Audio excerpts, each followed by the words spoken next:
So this isn't going to be a question of the week kind of game, really. But last time, you all in. Do you want me to do the monologue? Oh yeah, I forgot about you were going to do that. Yeah, go ahead.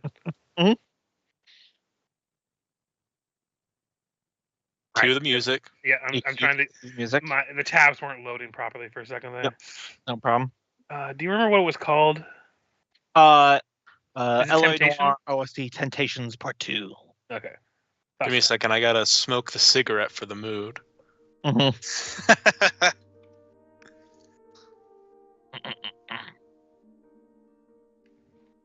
volume just right. All right.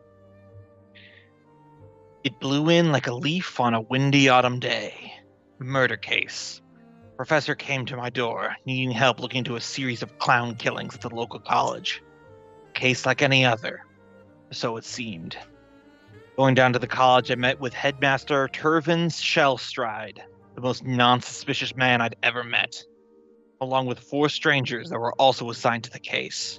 A janitor, a washout, a rent-a-cop, and a mime-face-wearing girl with a pet eldritch horror.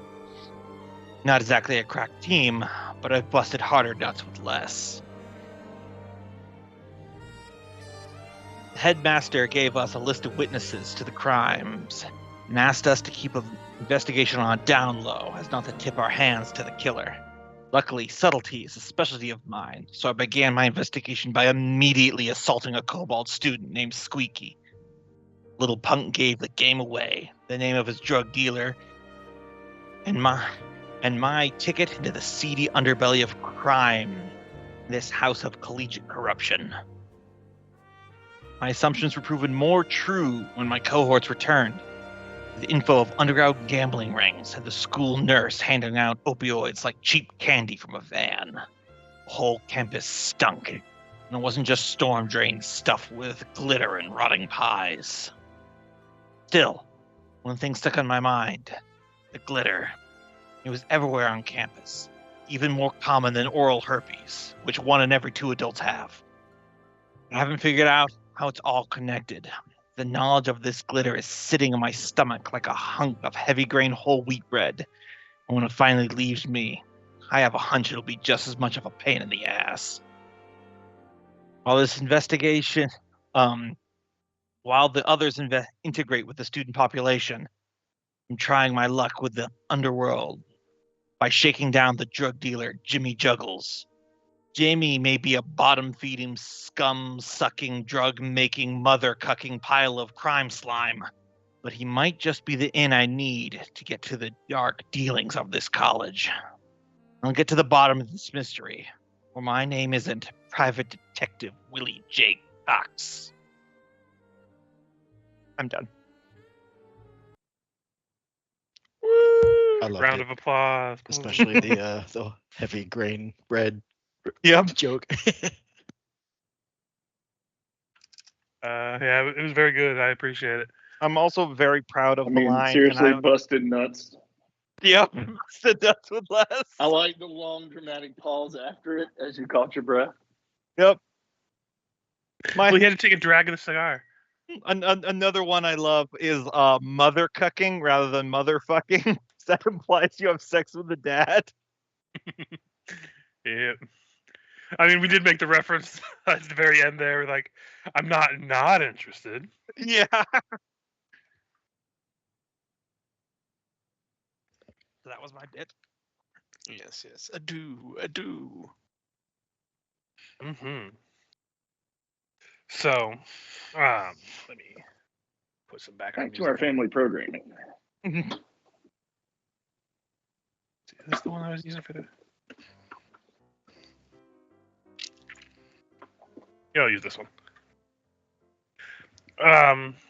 So, the last 3 days of investigation, for especially Willie, seems to have gone pretty well.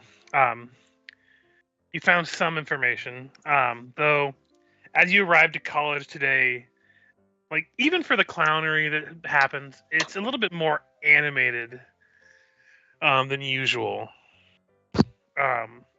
You see people littering the outdoor square, handing out different flyers, people doing different announcements.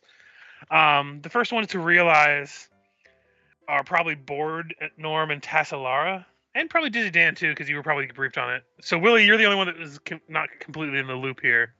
Checks out.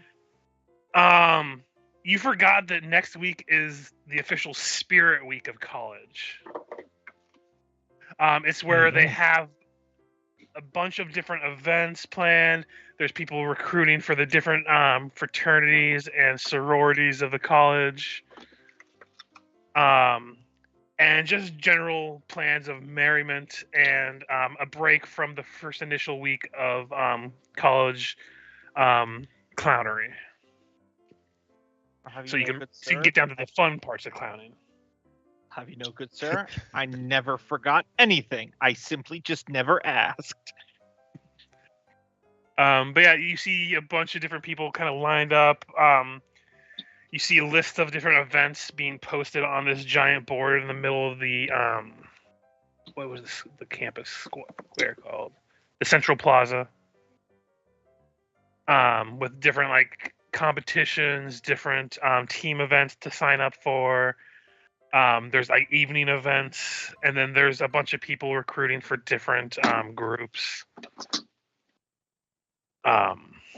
It's up to you how much you interact with this, but as you're walking through, there's people approaching you asking about all kinds of different things. Or we'll probably be talking to all of them. I imagine. Norm, you in particular, this morning when you're getting ready for work and you kind of go through the crowd and you make your way up to grab your janitor gear to start your day. Okay. You see the old head of the janitorial crew, the Blimble Wobblegut, looking down from the second story janitor office, and he's just looking there quietly as his animated broom is just kind of sweeping around him. And he's like, "Oh, I know it's coming. Glitter."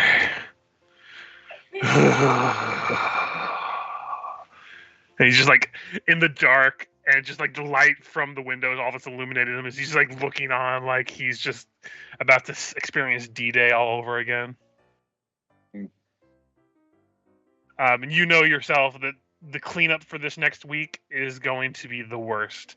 Correct. It is backbreaking work. There's pies everywhere, glitter everywhere, broken unicycles. Just the worst. It's like spring break. Clown College. It's fun. Oh, to be back. Student. Nothing more wild than clean up at the condoms after. All sorts of weird shapes. The amount that are twisted into a dog. Don't want to think about that. Right. But yeah, all he kind of sees when he sees you, Cope, he looks over at Norm and looks back out the window. Assemble the janitors. Yes, sir. How many are there? It's a college, so there's quite a bit of janitors. You're just like one of probably like many dozens of janitors. A clown college specifically. Yeah. Not even special amongst the janitors. Yeah. Very much so. The janitors themselves are the least colorful of the college, so they kind of get like ignored through a lot of it. But there's probably like anytime you're out and about, there's probably a janitor nearby cleaning up one mess or another. Is around. Alright. He would summon the janitors. Imagine there's a squeaky horn for that. Yep. Let me see. Do I have the sound for it? That goes over the intercom.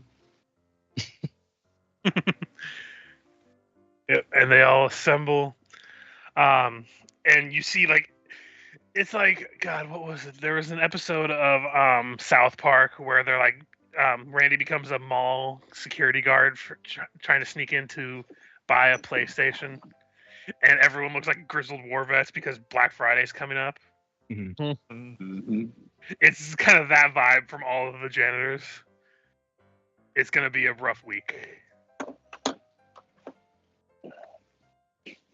Randomly, Gumbo's character from Warhammer game that carried a knife is there. Good old time. He Um, slept while smoking cigarettes. So yeah, those of you who are coming to and like especially bored since you seem to be like listening to everyone's events and everything, but anyone else who would want to, the Spirit Week is broken up. Each day is a different event. Monday is considered the Tricksters Tournament. There's the final part of the campus prank war that everyone has been kind of practicing on each other that you heard about the previous couple days. There's a sleight of hand competition and a unicycle limbo. Oh, that's cool. With a evening event that is for people who want to perform illusions, tricks, and other comedic magician kind of performances.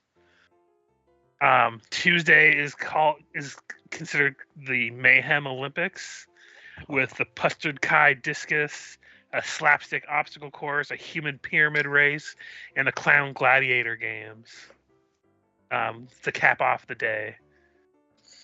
The next day is the shenanigans,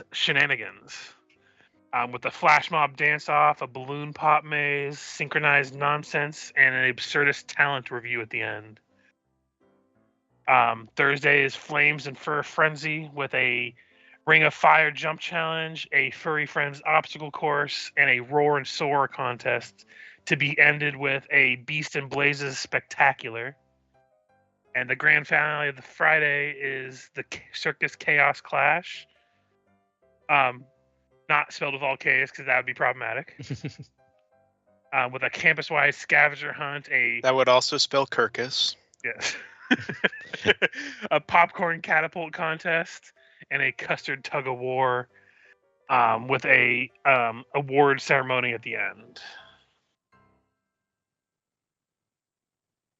So as you're like looking through all these,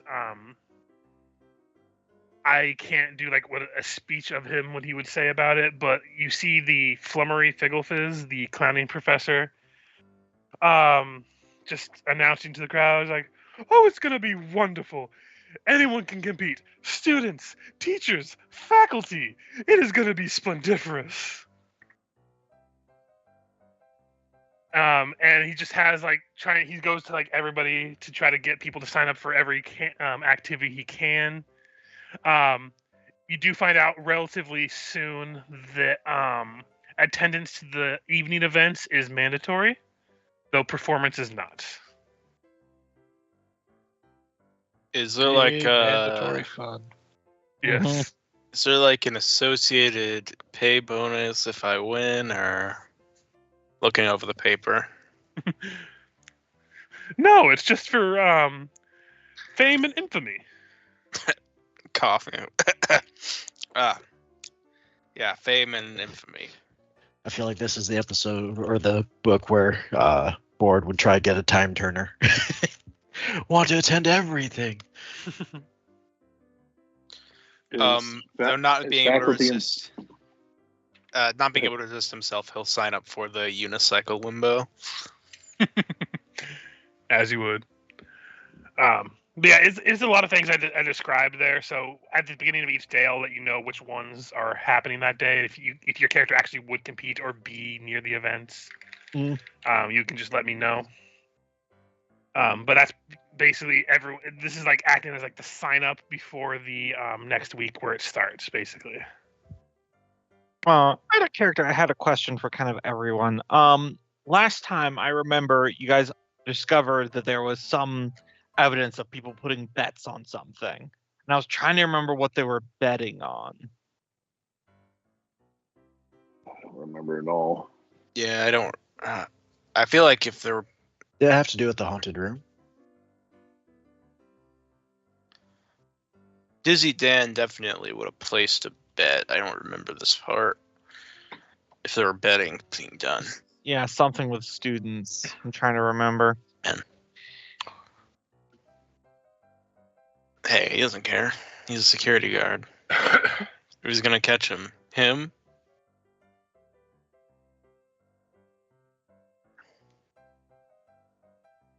The one detail from when I was writing my monologue that was like bugging me. Now that we got all these faculty members, let me lay them all out and see which ones I hate.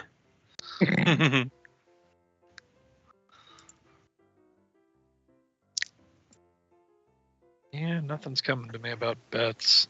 Mhm. Like a side thing. But I definitely remember making a joke about, drugs and gambling, the unholy trinity of crime. What's the third? Prostitution. Nah. I don't know. Yeah, a bunch of guys go down the street and be like, "Hey girl, can I get a honky honky?" Can I get a honk job? Squeaky mentioned something about having gambling debts. I'll just probably have to beat the shit out of him tonight to get more information. Poor Squeaky.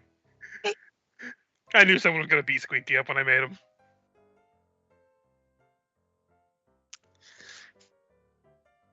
I'm not seeing anything in our notes. Children's cartoon character in the picture. He's not even like in the.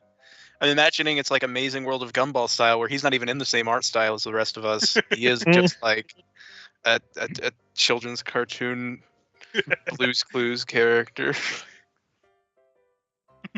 That'd be a funny way to describe this world, where it's just like the Gumball style, where everything clashes, but somehow synchronizes at the same time. Yes, it's a classic case. If nothing matches anything else, then everything matches.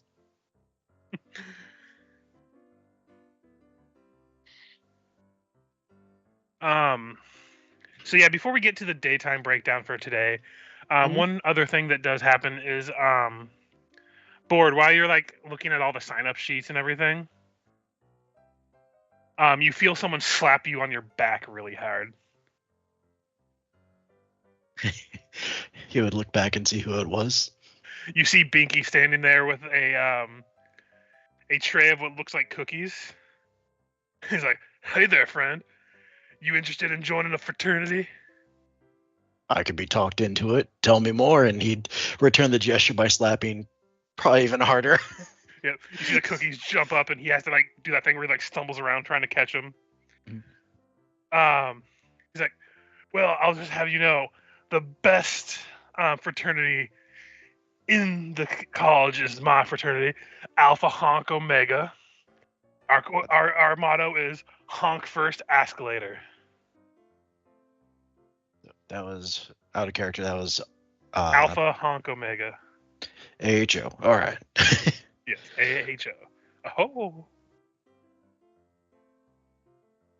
I'm happy to check it out. What sort of things do you guys do? And not ask about before you do it. The way he describes it is very much like an in-world kind of like fraternity kind of style thing. Though it is very heavily on the what is it? The slapsticky nature of the clowning. Okay. He's interested. Basically, he's talks about like the part of hazing that goes through is like how to take a pratfall and how good you can do. And like the hazing part is like, okay, you need to do a pratfall in every wing of the college kind of thing. Okay. I'm good at falling. Until your face turns red and steam comes out your ears. As I'm kind of talking to him about it, is this like the classic, like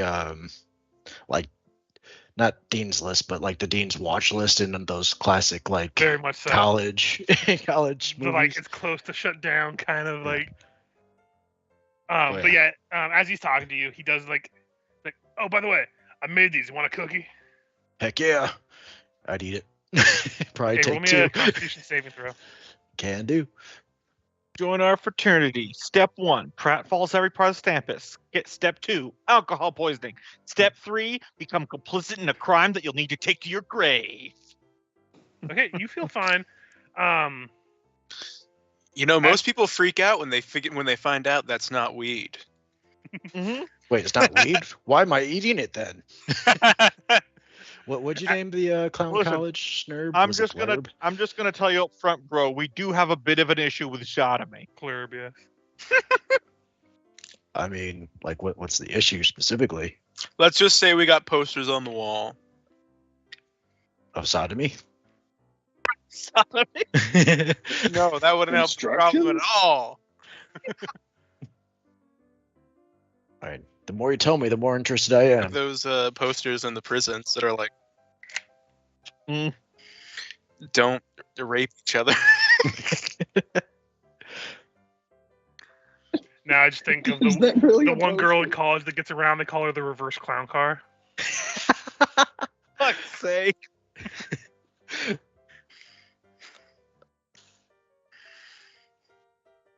You may Anyway. know as Tesla.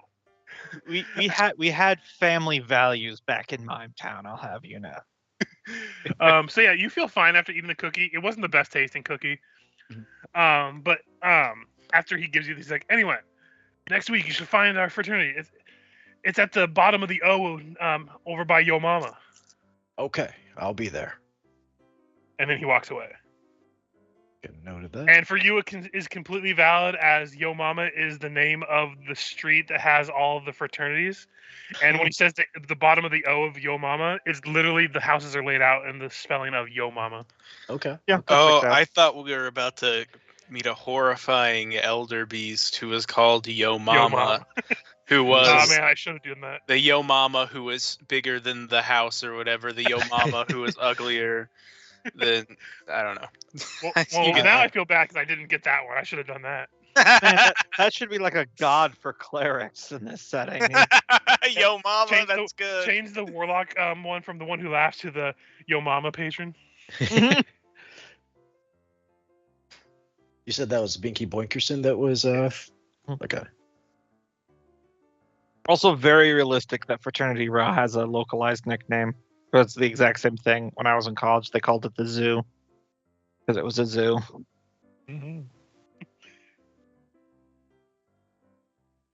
Yeah, I couldn't come up with a name for the clown fraternity, so I had to have Google help me.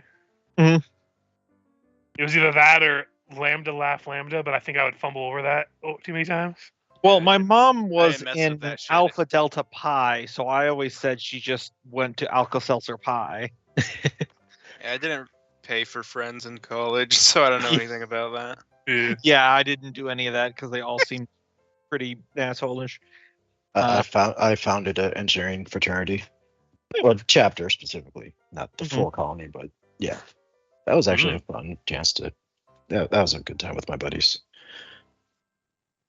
Yeah, and I know people who like went into it with friends already, but that wasn't my situation. I wasn't really interested in that type of organization.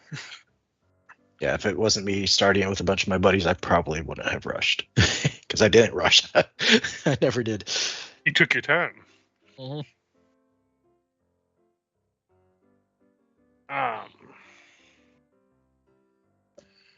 So unless anyone would do something during that little event that happens in the morning, we can go ahead and go through the day and decide what you want to do for the day. Can't think of anything with Rush Week stuff at the moment. Okay. So yeah, during the morning classes, we talked about it before, but if you don't have anything you would be doing in particular, I think Board would be curious how Squeaky's doing after the night before, because that was the haunted room they were checking out, right? yeah. So I forget. Would you be part of more of like a major of the performance arts or the clownery for Board? The performance arts is also like the ones that have like the trapeze artists, the acrobatics. He'd go more towards that, but he did join some of the clowning stuff for the Giggle Shops or Giggle Workshop specifically. Yeah, and most of the students have a little bit of all three in what they do. Yeah. But Double like major. they have a major basically. Yeah, his style's more, like I said, Daredevil stuntman. Yeah. But he could definitely see the perks of, being bringing some buffoonery into it. Gotcha. What were you saying, Cope? Double major. There's that too. Either that or a minor. We'll figure it out. This still his first week, and he's all about it. You- he's the That's Hermione all he Granger wants. of Clown College. Shakes his head as he runs by gleefully. The kid should have never made it in here. Mhm. Okay, so excuse me. So you find him probably during one of the clownery classes. You seem to be doing the one that had a lot of the construction of the stuff. That's where you kind of went into like why can't I am so bad at remembering names. I can't even remember the names. Like the Giggle Workshop. Yep. So you find him there. It's in the process. You see Flummery. He's leading the class. And the whole class today is more preparing stuff for the coming week. You see some people like tuning up unicycles or tricking them out to prepare for if they're going to be doing that. You see people kind of making like firecrackers and other slightly dangerous but stuff to be involved in, like the prank war thing that's going to be happening. Didn't the private detective do something with the glitter machine? I looked into it. I didn't. Okay. Yeah, remember the janitor put an out of order sign. Oh, that's it. Okay, I remember something. The out of order sign is already gone. Oh, okay. It seems like that's not the first time that's happened. It's already been turned to glitter. Yep. But yeah, you see some people like arguing in the class about how to make a shelf-stable custard pie. And just various different things that they're building. You see the rings that they're going to use for the jumping hoops being built, and like you see like they have like the kind of like twine that they use on like cat scratching posts that are like that like really coarse like fabric. They're using that so they can use it to light on fire kind of thing.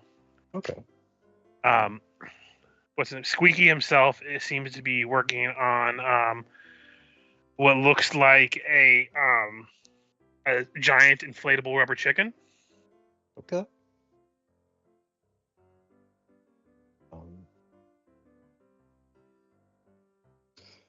Think.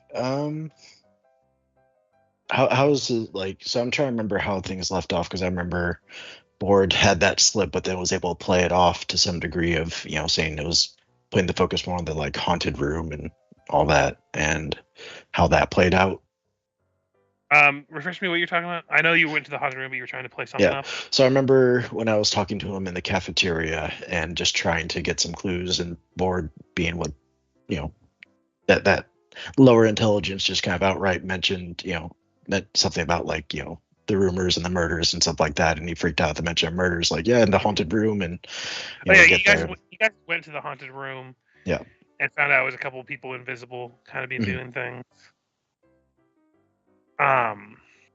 So what were you wanting to know about that? Like I'm not understanding that part. Sorry. I think I'm more just kind of curious if he's still kind of suspicious from his earlier faux pas, or if that the just kind of realizing what the that haunted room turned out to be was kind of a way to just it was just a rumor. Go ahead and roll me an insight check real quick. All right.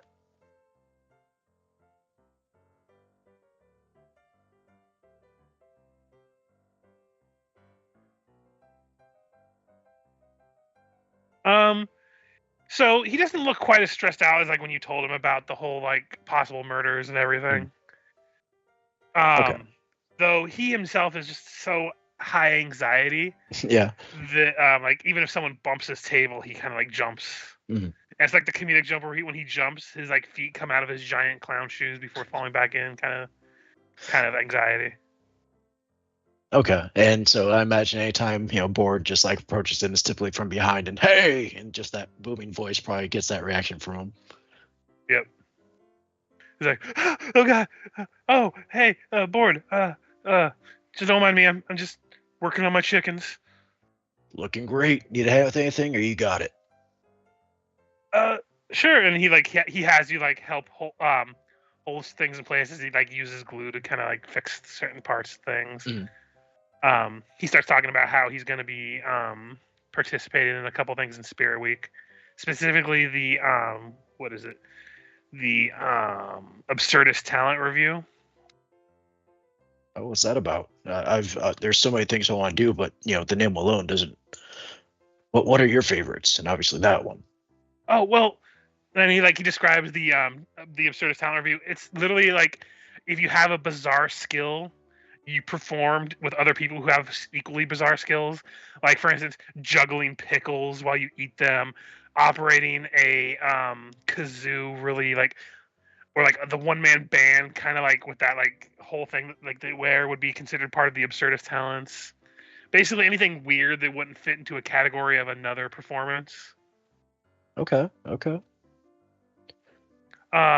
He says that he wanted to get involved with the synchronized nonsense competition. It requires a team, and he just can't bring himself to ask people to join.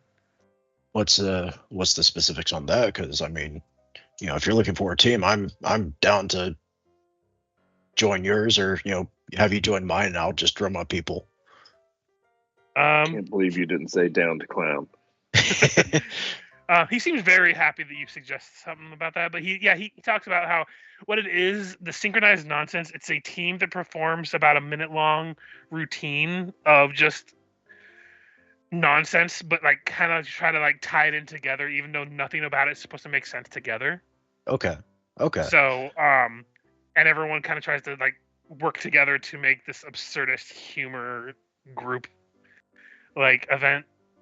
And it's very like non-committal. Like you don't go in there with like a performance in mind. It's just like everything happens at once. You try to make sure everything works together at the end. Okay. Board is failure is encouraged, so it's not like you have to win. Kind of Board's definitely. But yeah, he tells you that you need a team of 3 to perform, and so Squeaky can't bring himself to go ask anybody else. So if you know anybody that can help, at that point, Board's already halfway out the room. Classes still have you see the flummery. He's like, young Sir Board, get back here. No. All things are fun, but fun has its place, and that place is now go run free. So, and then he splits you out. Yeah, he's off to meet up with Tesselara. Yeah, that can happen now if you want. This is like what's happening during classes and stuff. So. All right, so. Yeah, probably she's in the middle of class. Probably.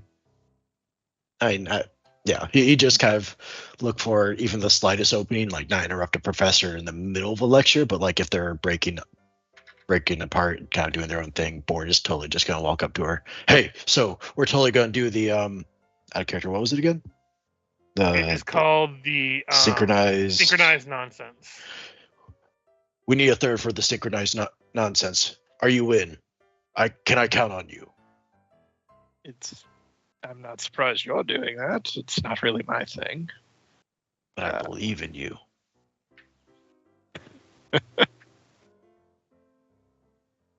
All right. Cue the jock, recruiting the goth. Kid.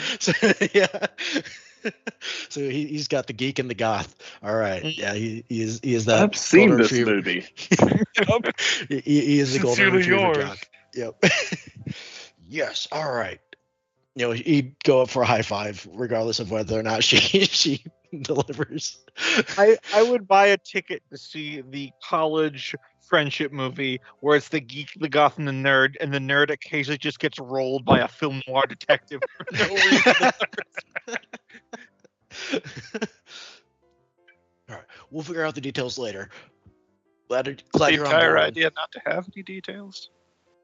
Well, exactly, but there's still some measure of coordination. We gotta synchronize it. So at the very least, we should all get together and just start nonsense and just see how our nonsense jives.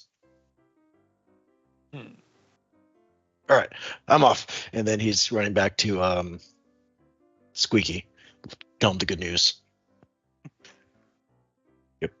Yeah, and as you tell him the good news, you just see the professor, the clowning professor. When you come back and he can overhear your good news. He's like, the blossoming of talent. It's so heartwarming. And like he kind of like tries to sell you on other performance stuff. It's like, so if you're interested in this, there's these other performances. Yep. But yeah, from there, can I have Gombo? Can you roll me a D100 real quick for me? Absolutely. Good number. So your class has gotten a lot more enrollees lately. Mhm. People are really jiving with your class. To the point where like the two that are always competing with each other, Dante and Zara, Mhm. have started like, even though you're like usually just monologuing to yourself and like telling them a few different like things, they have started like competing in class of who can out monologue each other. Basically, anytime you're not teaching them stuff and you're just watching them to like expecting them to do something kind of situation. Yep. And you probably have a good like 30 students now compared to like maybe 10 you had before. The guy who doesn't know that he's really teaching a class is slowly weaponizing a population of narcs.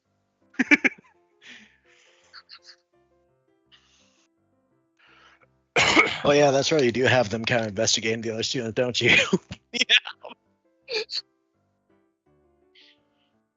Mm-hmm. Unfortunately, after that one day you asked them about dirty secrets or something, nothing else like interesting has really come to light.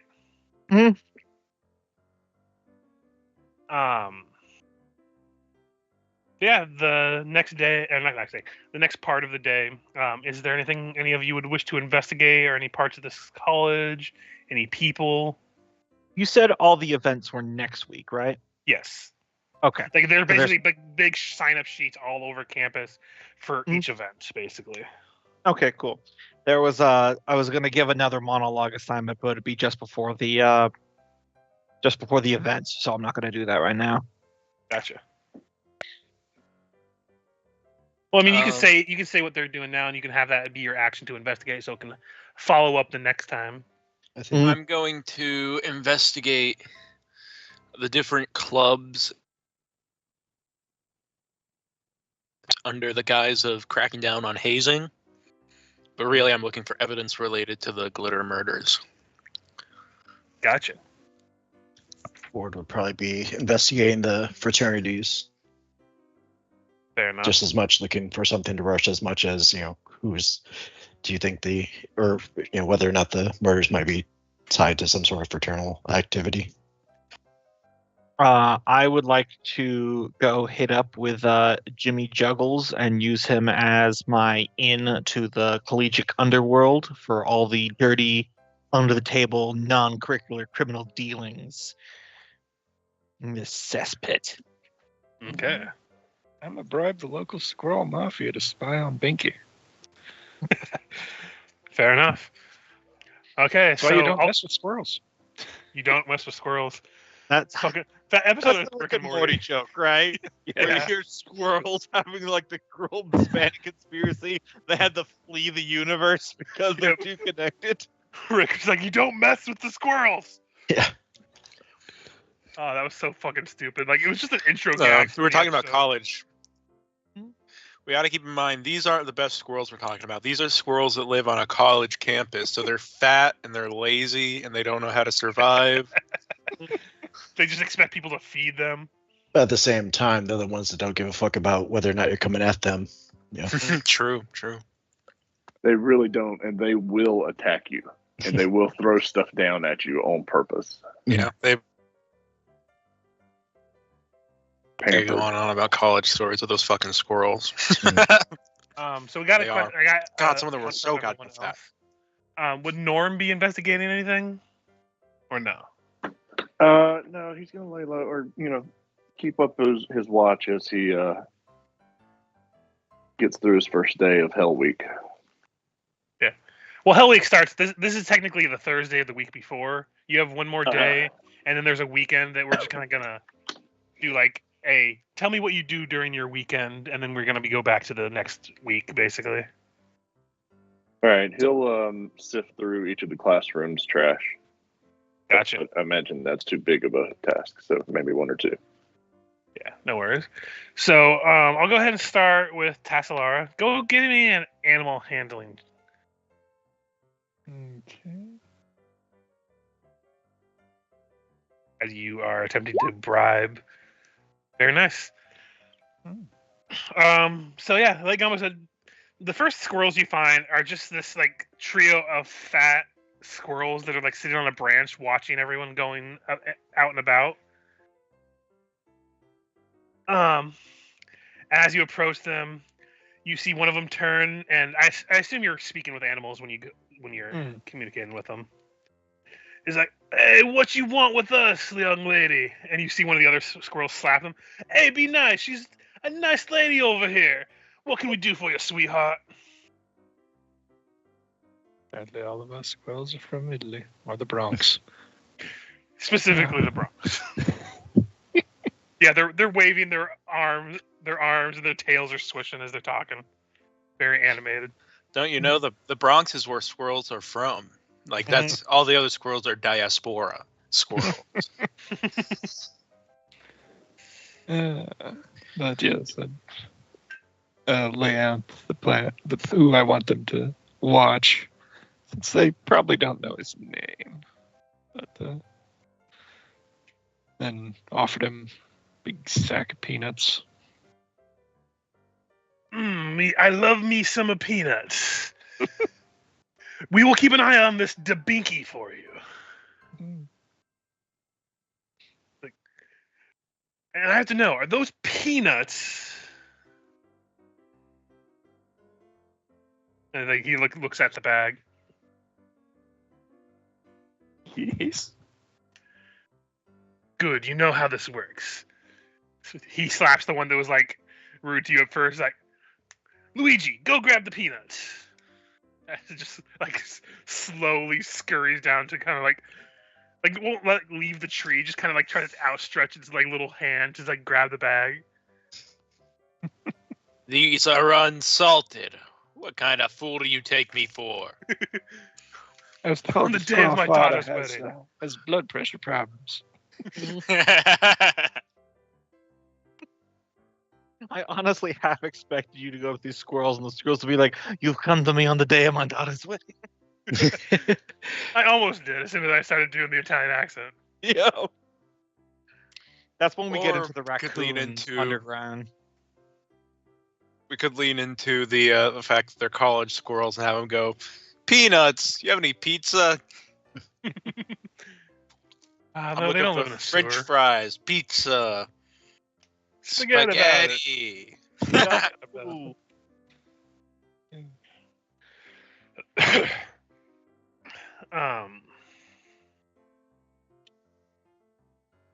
So the squirrels seem to be on board. You see them going to communicate with their other squirrel buddies to kind of like keep an eye out, and results for will be coming eventually. Mm-hmm.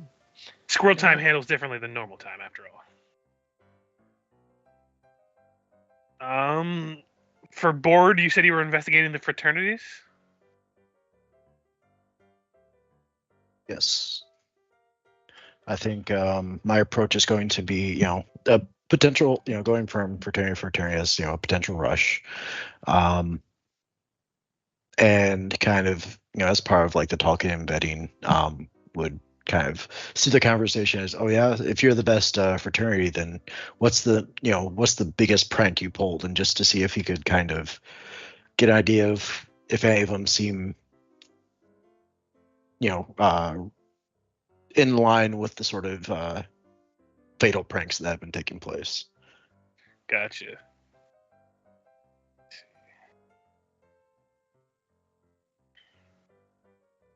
So there's no roll required to investigate. Just go ahead and give me a D100 and see. All right.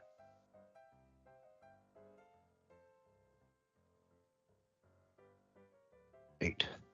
8.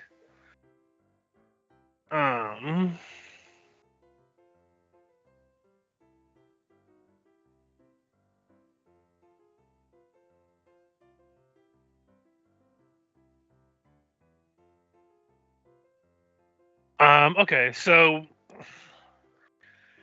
you find this one fraternity named Omega Balloon Beta, popping off since day one.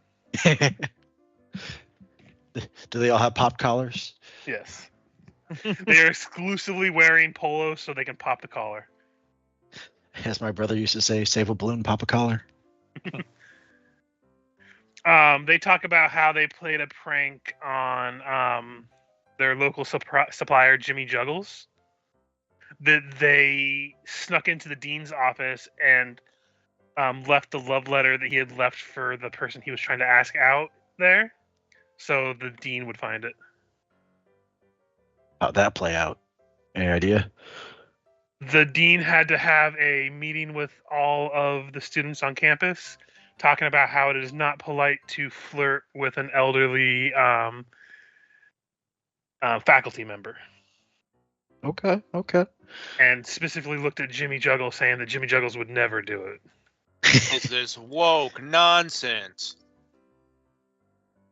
All right, so that's a lot more tame than the fatal ones he's been seeing. So I think Listen, is, guys, I'm going to spin this chair backwards and then yeah. sit down on it.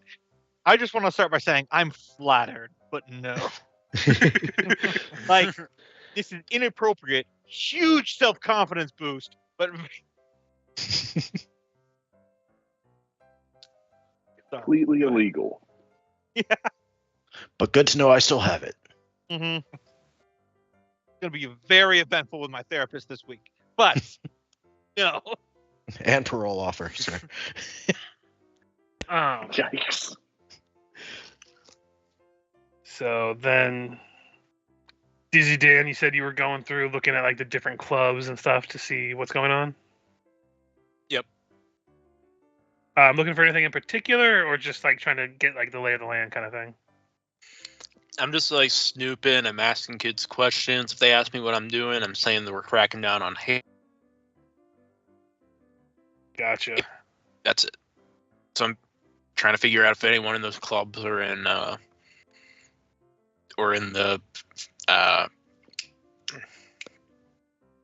Alpha Balloon Omega bullshit. See if Gotcha. any of them are involved. Yeah, so go and give me a investigation or a perception. All right. Let me see which one's better.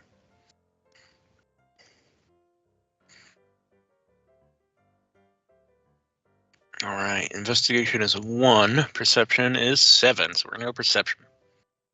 Okay. Still doesn't matter that much. So you don't really hear too much about anything going on. You hear about somebody who is a part of a lasso club that they keep trying to leave because they're having some family problems, but they keep getting pulled back in. Thank you. They keep getting pulled back in. And then there is you heard that there is a where is it? I'll just use that name. The Lambda Laugh Lambda fraternity. You hear when you're investigating that area, you hear one of them talking with one of his friends about how some of the animals that have been being prepped for next week have been acting unusually skittish during rehearsals, and saying that maybe that they've had a change of food and maybe they should try to change their diet before the week, see if they feel better.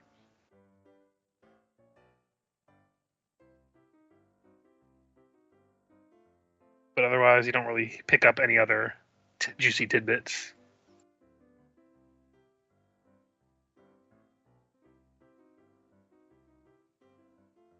And let's see. Norm, you were looking through trash cans. Just emptying the trash. Emptying trash. Just doing Sorry. a normal janitor job. So Go what ahead and if I give me a read every- D100, by the way. Read every note. Every scribble. 99. Oh, baby. 99.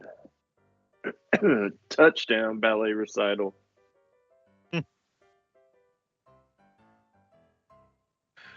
So you overhear a little bit of an argument between the clowning professor, Flummery Figglefist. He seems to be arguing with Miriam, the school nurse. Oh.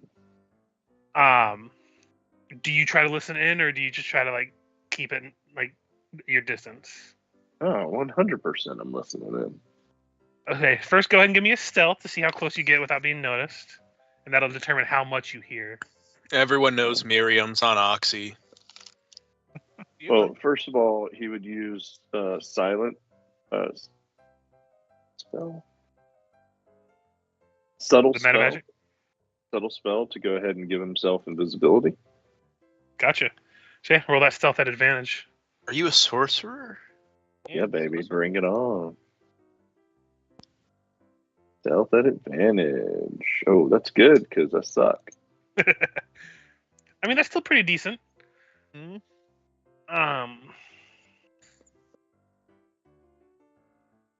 So as you get closer, you hear them arguing over the use of magical enhancements in performances.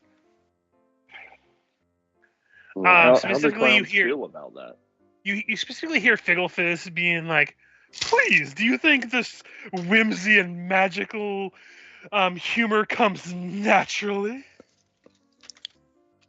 And you just hear Miriam be like, "Listen, I know you're really determined to get back in the spotlight, but I cannot condone the use of performance enhancement drugs."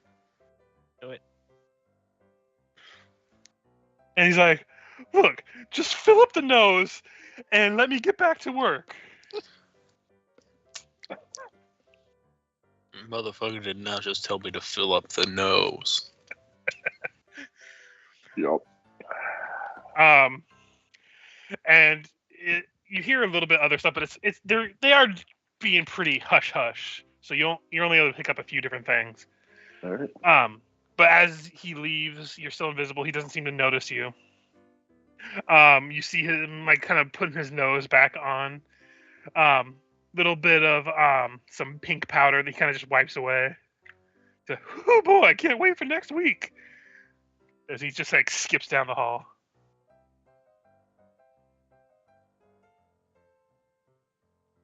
Got a doper. And then we have Willie J. Cox. What were you doing again? I was going to go talk with Jimmy Juggles because I believe he's going to be my into the secret dealings here at the college. Gotcha. Deals blurb. He might also know about gambling and any other things that people don't want to have in public light. In Willie's head, this is him infiltrating the criminal underworld. In all likelihood, this is just probably the stupid backroom shit that college students do that most everyone openly knows about but just doesn't talk. Mm-hmm. Okay. So. I went to college. Weed is not hard to find. Oh yeah. I mean, it's not hard College to is find probably anyway now. College is probably the easiest time in your life to find it, though. Well, especially in California when I lived across the street from a dispensary.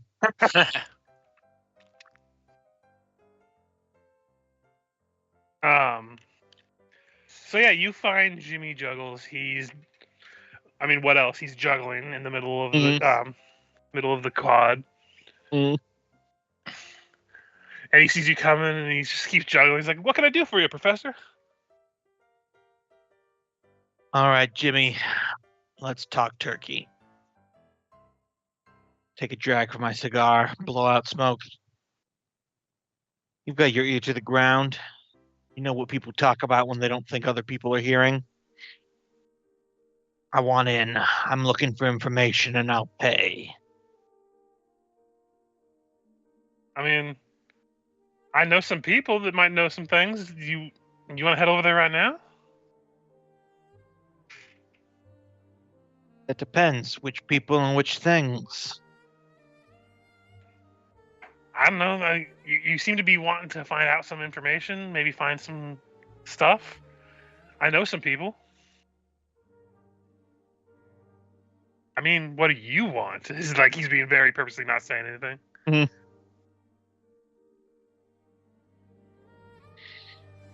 So what are you trying to use your insight for? Is he just being evasive for the sake of security, or am I about to get entrapment? 21. He seems to be unsure what you want. Mm.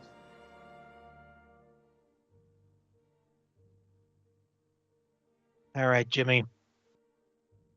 I do that thing where I like stand next to him but not look at him, even though that we're clearly a juggling person and a black and white guy and very conspicuous. But it's the one of those hands in pockets trying to look casual while you're having a conversation. Mm-hmm. Word is there some underground gambling going around on campus? He thinks for a moment. Like, oh yeah, I guess there is. Yeah, I can take you there. It's not hard to find. All right. He's like, anyway, where I go, I juggle. So, and he just like every now and then he'll just like toss a ball your direction. I imagine you don't try to catch it at all. Only because I can't think of anything funnier to do at the moment. Yep. So every time he does it, it just falls in front of you, Mhm. and he just picks it back up and continues. He eventually leads you into God damn it! Hold on, this fucking cat. Stop jumping on my desk. Yeah, goddamn it, cat. Yay! God damn it. God damn it, Cat 2, Electric Boogaloo. Okay. Does Do not electrify the cat. The internet will find you. does DGC2 have a name? Tostito, but we call it Tito. That's a good name. Tito, Mhm. Tostito. Because we have a stray outside that's an orange cat that we call Cheeto. Mhm. So we Mhm. just decided to keep up with the names for the strays, and now this one's an inside cat instead. I appreciate you giving it an object name rather than a person name. Mm-hmm. Mm-hmm. I told my wife if we ever get mad at it, we can be like Tito Jackson as its full name, its legal government name. But anyway, he takes you to the Library of Laughs. I swear to God, Cat, if you do this again, I will throw you. He wants to go to the Library of Laughs, Richard. It's gotten in the habit of jumping Was on my that a desk every different 5 cat? seconds, so it's been like the entire time we've been playing, I've been picking it up and putting it on the ground. I think it's a game now. Just wants to play D&D.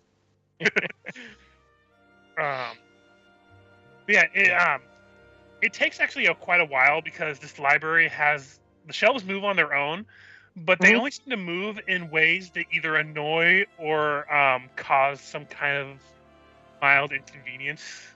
Mhm. Like you'll be trying to go upstairs, all of a sudden one of the bookshelves will literally jut out as fast as it can to block your way, and then proceed to have all of the newspapers that are stacked on the shelf to run over you or fall over you. Mhm. But they take you into the back, and you see a group of people flipping cards and rolling dice. You see Jimmy put down his juggling. Is that? Let me introduce you. This is Mac, Cole, Olive, Patty. And you see all these people that, Mhm. even in this world, the best you can think of is nerds. Mhm. I look over the assembled games and I say, bingo. Right there. I was waiting for it. To steal a joke Yeah. from Naked Gun. Yeah, because you say that. Bingo. You see the person would be look the down. school They're like, son of a mascot, bitch. but Bingo, I win. Thanks, friend. Mm.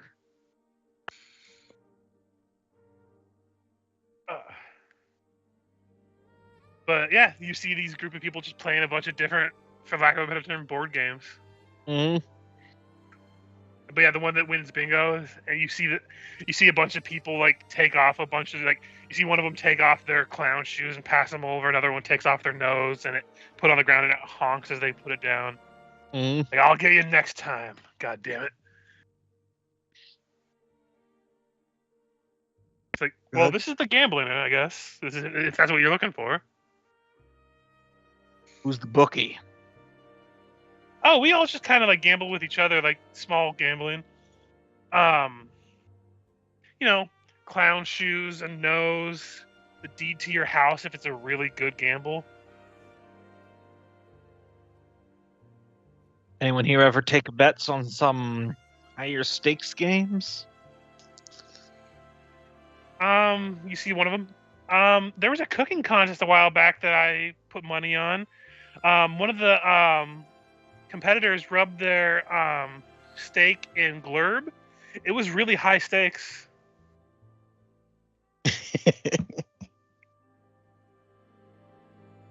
Thank you for that. You're welcome.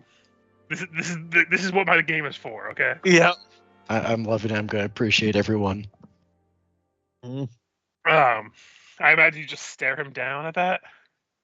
I take a drag from my cigar and I look off in the middle distance as I begin monologuing again. Internally and externally, up to you. Yep. So this was it. The nuggety center of the gambling ring. I don't know if they're playing stupid or they're just too clever for their own good. There's something going on here. Too many things weren't adding up. Looks like this time I'll have to be rolling the dice. Time to put all the money on black. Monologue over. I return to the rest of them. Does anyone else normally or occasionally work with your little group here? Maybe someone that's owing a bit that hasn't checked in recently. They think on it for a minute.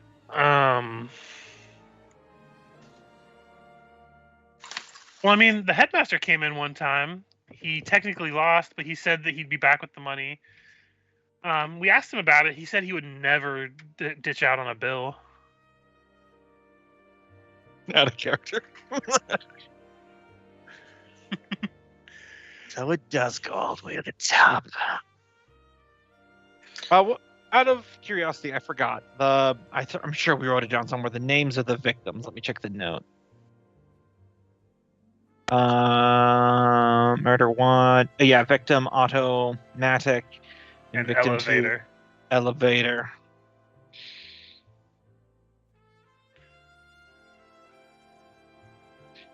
Goes all the way to the top, like that clown's hat.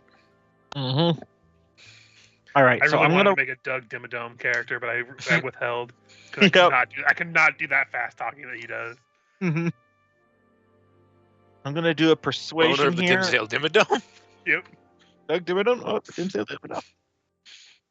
I'm going to do a persuasion here, and this is going to guide what my role play is going to be. Is I'm going to inquire about if the victims ever gambled here. Mm-hmm.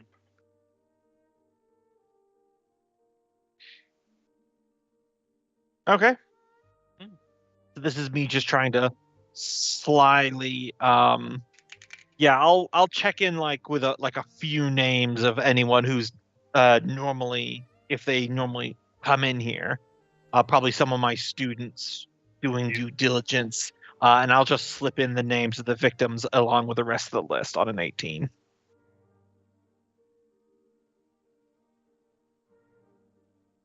Okay. The one. Sorry. Olive holds up her hand. Hmm. I was roommates with Ella before the accident. She never came here, but I know her.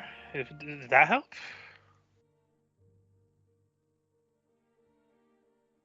Just might. Wait, did she owe you money? She didn't seem like the gambling type. She was always very precise on what she did.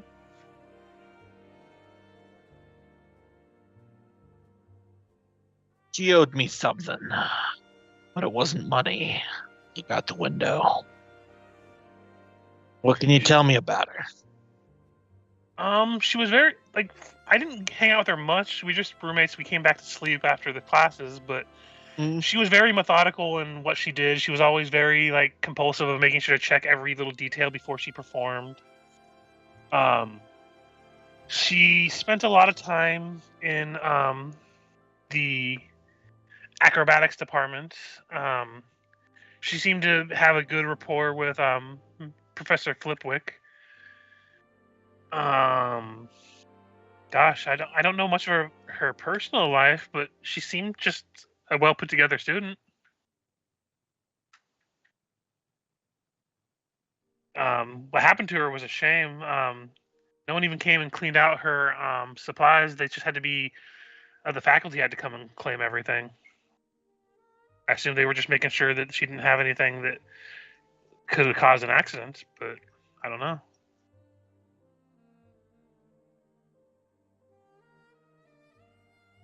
So it all goes back to the junkie professor again. Hey, you don't know he's a junkie. That's not true. I learned that the nurse was giving him pain medicine, and I assume that's opioid. Fair enough.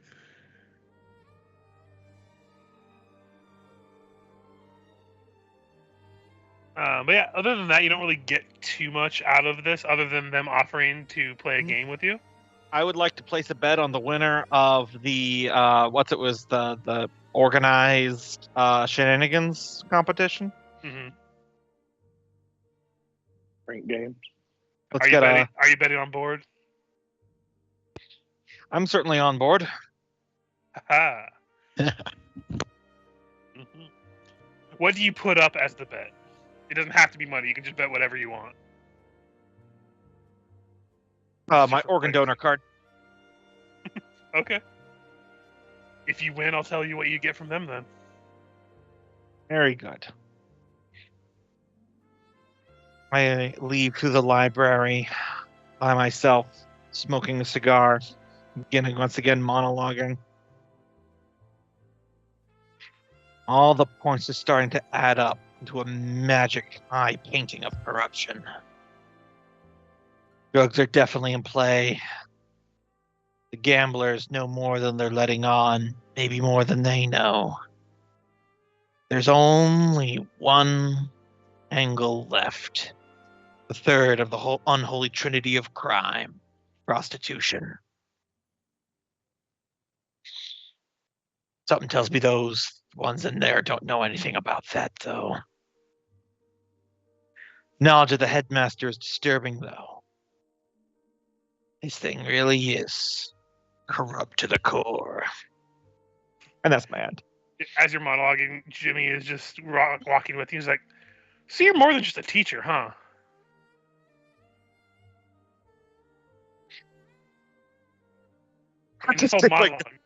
I just casually take my gun, put it to the side of his temple. Sorry, what? Oh, nothing. I just thought you might know more. You were talking about board the other day. I thought you knew more about it. Yeah. He's like, but you. So is board working with you with whatever you're not doing, or what's going on with that?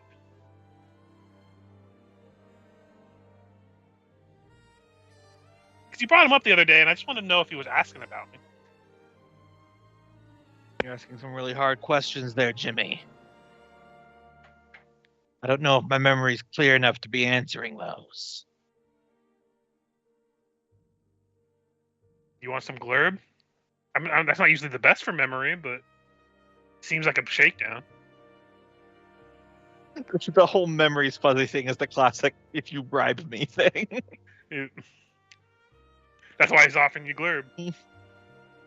No, I don't do supplements. I say it makes a wicked tea. As I take a shot of moonshine. And smoke your cigar again. Smoke my cigar again. Pull out my big Gandalf pipe. I stick the cigar on the end of that. But yeah, that's pretty much all that happens for the investigation. Mm-hmm. Board, you already kind of did your investigation of a person when you were talking to Squeaky and everything. Mhm. Any particular people anyone wants to talk to, or anything they want to ask any questions about to somebody? Or I guess not Norm. Willie, you already did that, so you're out too. Mm-hmm. That was kind of like combined with your investigation, but if not, this isn't a required step. I just wanted to ask before we move on. Oh yeah. Do we know who actually sprayed the bottle of gasoline on the person who was on fire to put it out? You do not. You haven't asked or figured out that yet. Do we know how far apart the two murders took place, time-wise? They were about. You would know that. It was about a couple weeks apart. Okay.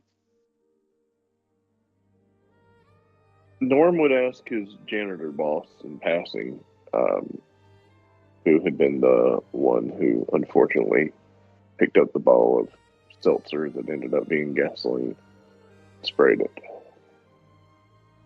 Yeah. He's like, shame that day. Such a sad thing to see someone so young go. It was because hold on a second. That was I got him confused. That wasn't the trapeze one. That was the why can't I remember? Let me go back to my notes. The unicycle one or the seltzer bottle? That's the two. Seltzer murder- bottle one. Sorry. Yeah. Because I'm just going back to. Yeah. So yeah. So he's like, it was such a shame that day. All she was trying to do was pretend to accidentally set fire to her arm, like, oh, I'm going to light this candle and try to walk it very slowly. Oh, it catches on my arm. Oh, let me put it out real quick and make a mess of myself. But her partner was out, so she had the lunch lady help out. Being another halfling, it was perfect measurements for it. I swear that lady was never the same since then. Shame. So Trinity Tumblespike Yes. went in with the bottle of seltzer water to put Automatic out, and it ended up being gasoline and sent her ablaze. Yes. It was an unfortunate accident, but I can only imagine that she just either she grabbed the wrong one by mistake or they just didn't know what they were doing. She's lunch lady, so she couldn't really get reprimanded from that, but there was an investigation. She found it to do nothing wrong. Seems just to be a freak accident, so I don't know. Is there any gasoline kept on the campus? I mean, yeah, there's all kinds of things they need to set fire to. We generally keep it over in the either in the Giggle workshop or in the where is it? Or in just I don't have a name for it, but basically the warehouse, which is near the workshop because it's where they basically keep all the extra like stuff that's not being actually Clown worked cars. on. Yeah. Yeah, clown cars, strings of handkerchiefs that are tied together and like in like a lasso shape that kind of keep hung up in there. Pretty much anything that's already been built or not being worked on is kept there, while the Giggle workshop is where things are actively being crafted and worked on. Got it.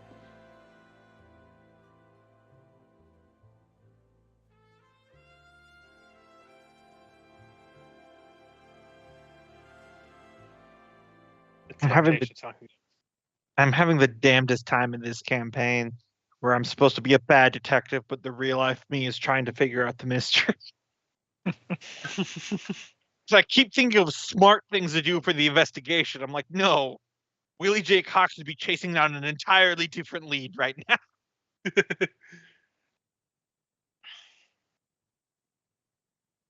now. Teslar, Dizzy Dan, do you go and talk to anybody in particular, or do you go ahead and just do your own thing for the day? She probably hangs out with Tumbles again because Mm-hmm.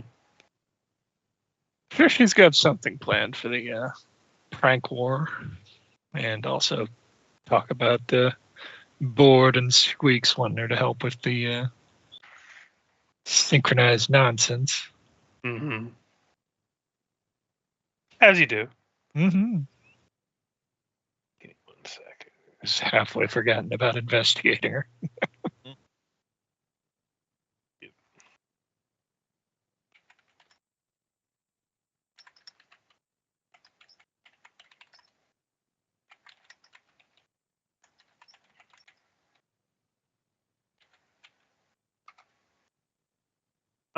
So you've hanging out with her quite a lot. It's kind of devolved into that thing where the more quiet student seems to be like inadvertently egging on the more outgoing extrovert character. Mm-hmm. Where the more you hang out with her, the more she's trying to impress you with all kinds of weird shit that she does. Mm-hmm.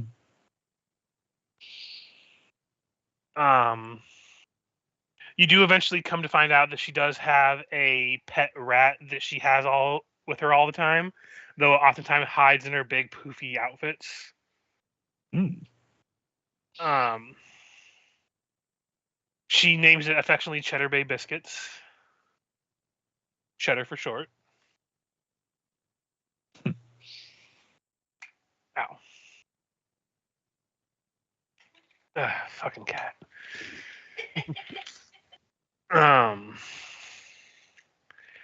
She says, like, when you ask her about like what she has planned and stuff, you just kind of hear her do a maniacal cackle, and she's like, "I don't want to spoil it, but let's just say it involves balloons."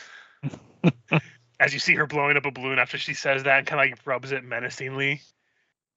Ominous.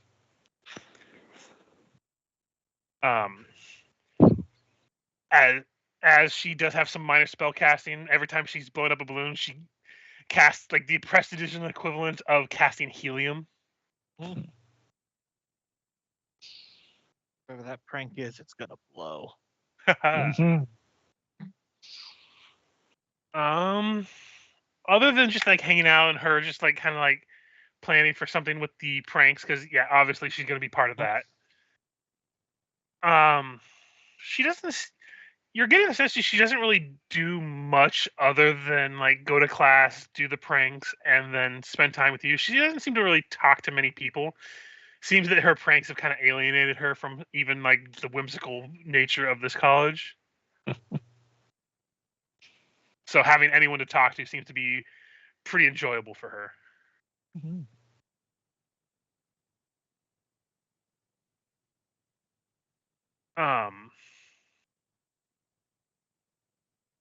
Yeah, but when you do notice that before the scene kind of ends, her when she blows the balloons, it seems normal until you realize, like, when she's talking to you, she's making balloon animals, but it's very much being ratatouille'd by her rat that's controlling her, like, while she's making the balloons. Or she's not actually the one doing it; she's just facilitating what the rat's telling her to do with her hair. With her hair. Mm-hmm. Very interesting. Nice. So the rat's the main character. No, the rat's the murderer. So yeah. Other than that, I'm not sure if anyone would have anything they want to stake out for the night, but if you do, just let me know. Oh, I would like to silently tail Balthazar Flipwick. I'm not going to confront him just that. I'm just going to tail him. Yeah. Go ahead and give me a stealth roll. Ugh. Okay, so that was 17.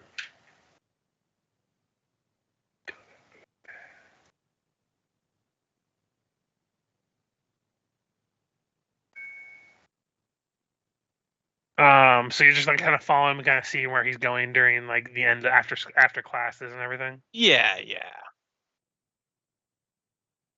Okay, so let's see. 17. Ow! Go over there.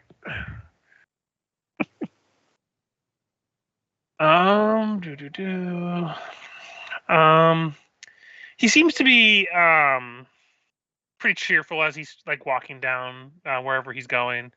Mhm. Stopping to chat with like various students that ask him questions about like the next week's performances or like what he told them they needed to work on before.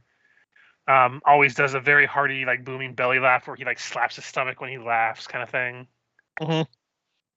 Seems to be very fond of puns, whether being told to him or telling them to people. You eventually see him after he walks his way through the crowds of the campus, eventually making his way to the vaulting hall, Mhm. which is the place where a lot of the tight ropes, trapezes, and springboards and stuff are like used and featured when during performances. Right. You see him like doing a springboard, like trying to do a flip. He actually is fairly good, but whenever he tries to stick the landing, you see that one of his legs kind of gives away, Mhm. and you see him kind of like rubbing it awkwardly. Hold on a second. This cat will not leave me alone. Yep. This is going to be an issue every week, I swear.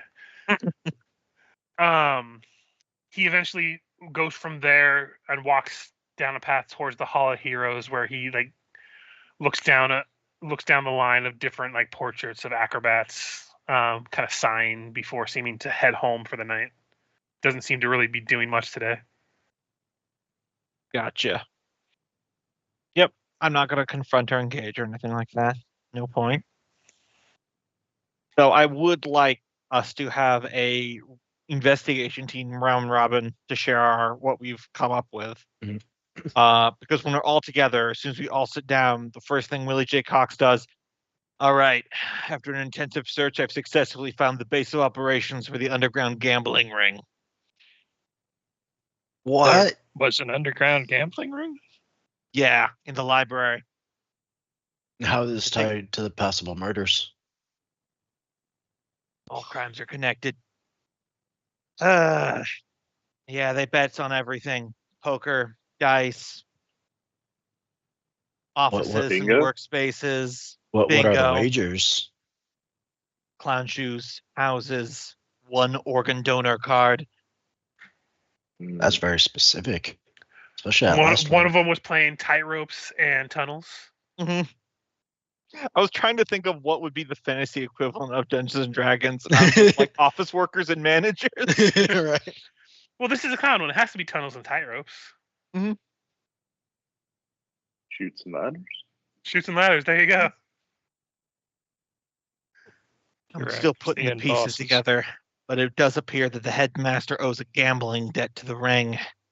And one of the people that used to be friends with a person in the gambling ring was one of our victims. Hmm. I'm checking out the notes right now to make sure I get the name right. Hold on. Elevator. But She's dead. what did? Yeah, she. what I said did- she's Yeah. one of the people in the gambling ring was a roommate. What did you find out from her? Did you ask her anything? Not much. Elevator was meticulous about checking her equipment. Not the gambling type. That just means she has more to hide. And then I Curious. basically Did relayed we- information. Should we check out her room or something? Like, would there be any evidence knowing the victims? Probably not in there. All the facility staff took the equipment away after the death. Any idea where it went? No. Out of characters, Willie J. Cox is fully not clocking that. Probably checking up on that equipment is a good clue because I'm just trying to figure out how drugs and prostitution fit into this. Fair. So, so then, So out of character, please look into that. yeah, no, exactly. So that's kind of why he's asking. Yeah. No, Cope, your character's name is Norm, right? Aye. Okay. Hey Norm, and he'd slap you on the back. Do you think you could use your access to figure out where they put that stuff? I mean, if anybody knows, I'm sure it's the janitors. Yeah, I can look around. That's probably a really good idea, Board. Good job. Thank you. I'm learning a lot at this college. I'll tell you what. Yeah, apparently you are. Good for you. Thank you. He'd kind of like grab you by the shoulder and like pull you into like a side hug. No rehug from Norm. Norm's so sad. Oh God, he's sad clown.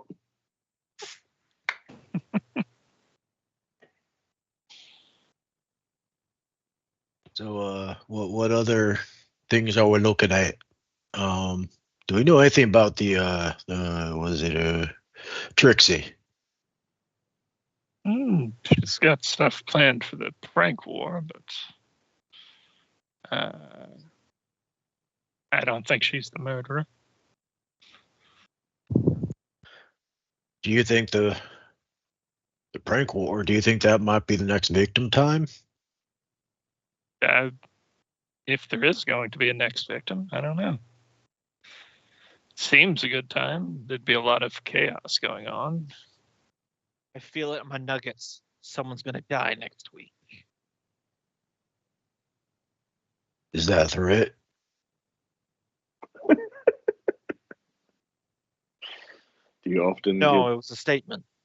Oh, okay. do you often get feelings like that through your nuggets? I mean, Should I? nuggets Have lead they you ever to the been- right places. I tell you, never led me astray. My first Um, wife was a radioactive fortune teller, so one bite and it's never been the same.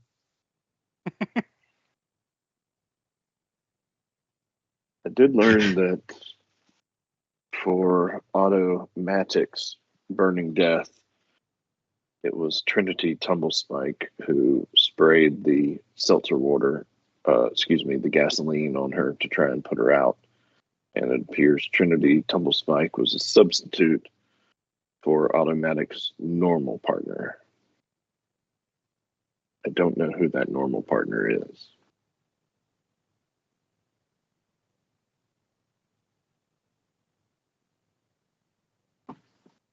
Dun dun dun. Mm-hmm. Mm-hmm.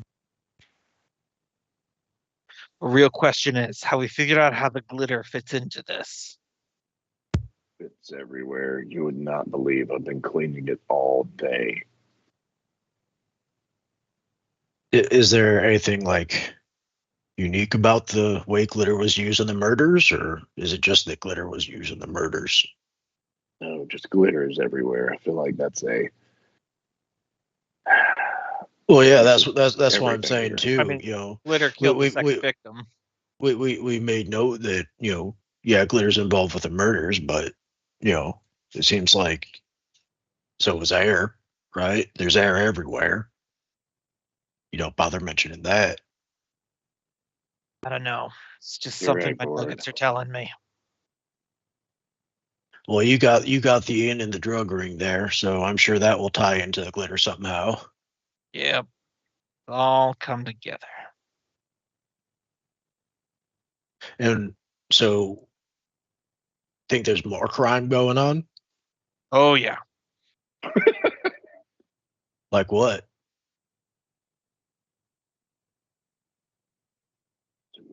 There's definitely gonna be a secret society of prostitutes. Need It's help with rush that? week. I could help with that. If you need an inside man, Yeah. That's He's the willing big to time. say Deep I undercover. volunteer to do the scientific study about strippers' energy. Yeah, exactly. He's willing to go as deep undercover as he has to. Mhm. I'll go all the way. Good man. I'll let you know if I find anything. Good man. I was worried I'd I'd have trouble finding people who'd pretend to be prostitutes. I mean, Wait, what? 12 one way, half dozen another. Jimmy wants to fuck you, by the way. Wait, what? I light a cigar. I never elaborate on it ever again for the rest of this. Board completely missed that. Like he caught the very last half. He's like, "Who'd you say what?"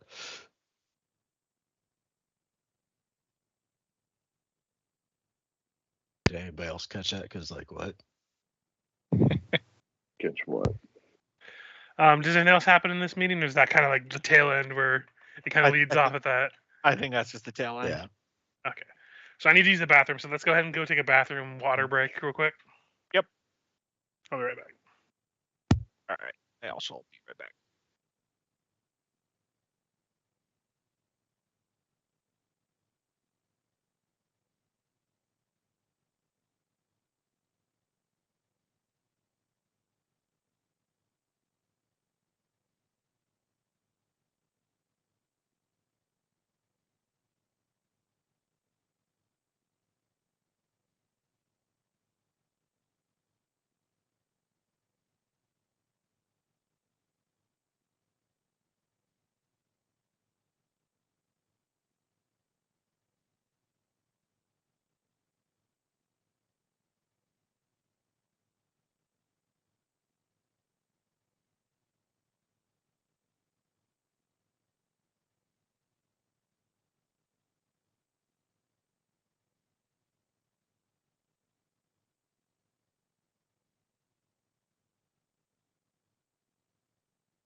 I'm back.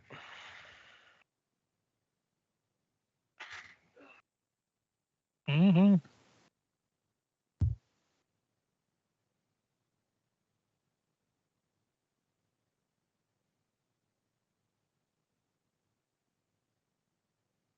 Yep.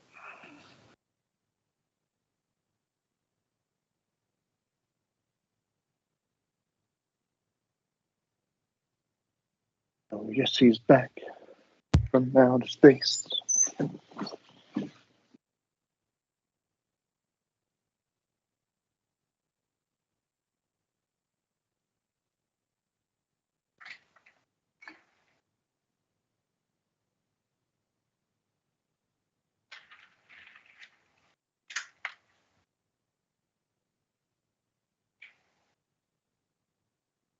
I'm back. Yeah. Yep, it dawned on me during your long scene that you were playing your character, and I was like, "Oh yeah, shit! He said he was going to do this and be the worst investigator ever. Mhm. I got to start Norm actually investigating because he's built to be pretty good at it."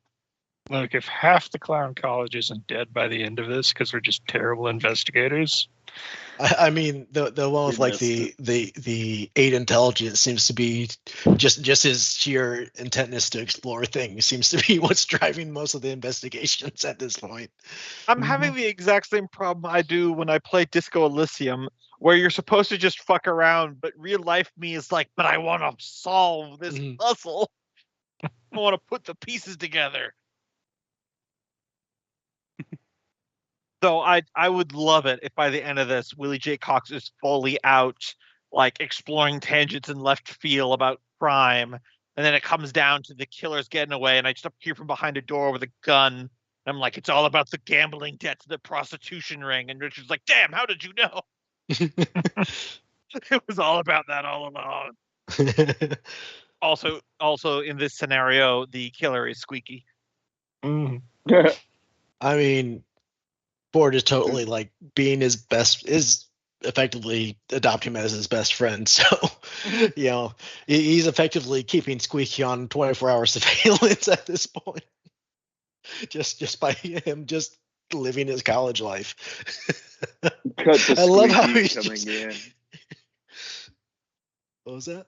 Just say, cut to Squeaky stepping into his dorm room, shutting the door, locking it, kind of shaking his head and taking on a completely different persona. Well, these Right. idiots are either geniuses or just morons. I'm going to have to do this and this and da da da. Or come to He's find the out anti. he was murdering because he couldn't find any friends, and here here I come in being his best friend. Like, well, shit, no, I got this. Just needed some drama to shake up the friend scales. And now he's got another friend introduced in. We've got our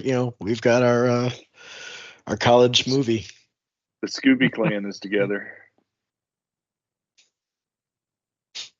Like, yeah, totally just I just adopted love- Squeaky. I just love the idea if it is Squeaky and he's like, I was doing the killings because I didn't have any friends.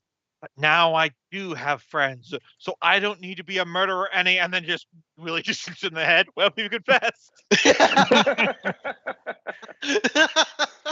Explode.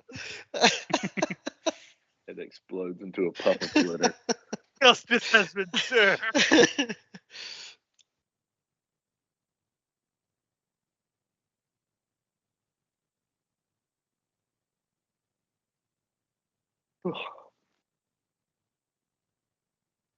Mm-hmm.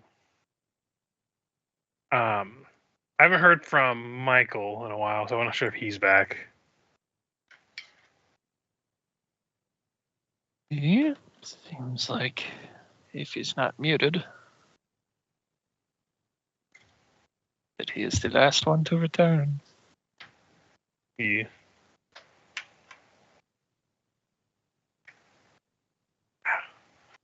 What do you keep doing? Okay. Somehow my screen changed size because the cat stepped on something, but I don't know what they did. Mm-hmm.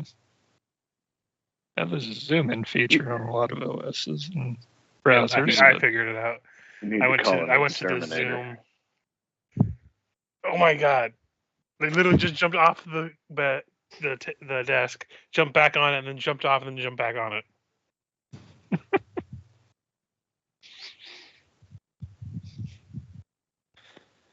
Yep.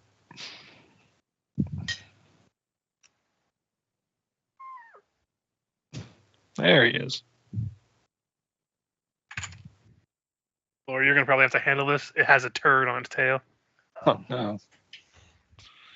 Remember that time that Michael's cat sent us a Skype? Wow. It's a great Years. Oh my God, I do. That was forever ago. Yeah, but That was like 10 years ago. it was, but Ugh. now I hear it. Richard, I think your new stray cat has been trying to tell you it needs to go outside. Might want to wash that off. Oh wait, Outside. do cats poop outside or they poop in litter boxes? They poop in litter boxes and outside. Anywhere Yeah, they want. Outdoor to. cats are bad for the environment.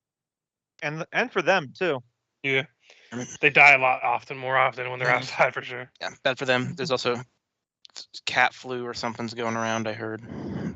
They also wreak havoc on the environment, like birds and shit. They're just decimated. Yeah. Yeah. So even if you don't care about the environment, it is healthier for that pet that you spent money on. So Yeah. it's like, when you buy a car, it's generally inadvisable to intentionally drive it into trees. Well, that's the thing with cats. You don't spend money Yeah, you kind of just find the cats. or they appear find one you. day.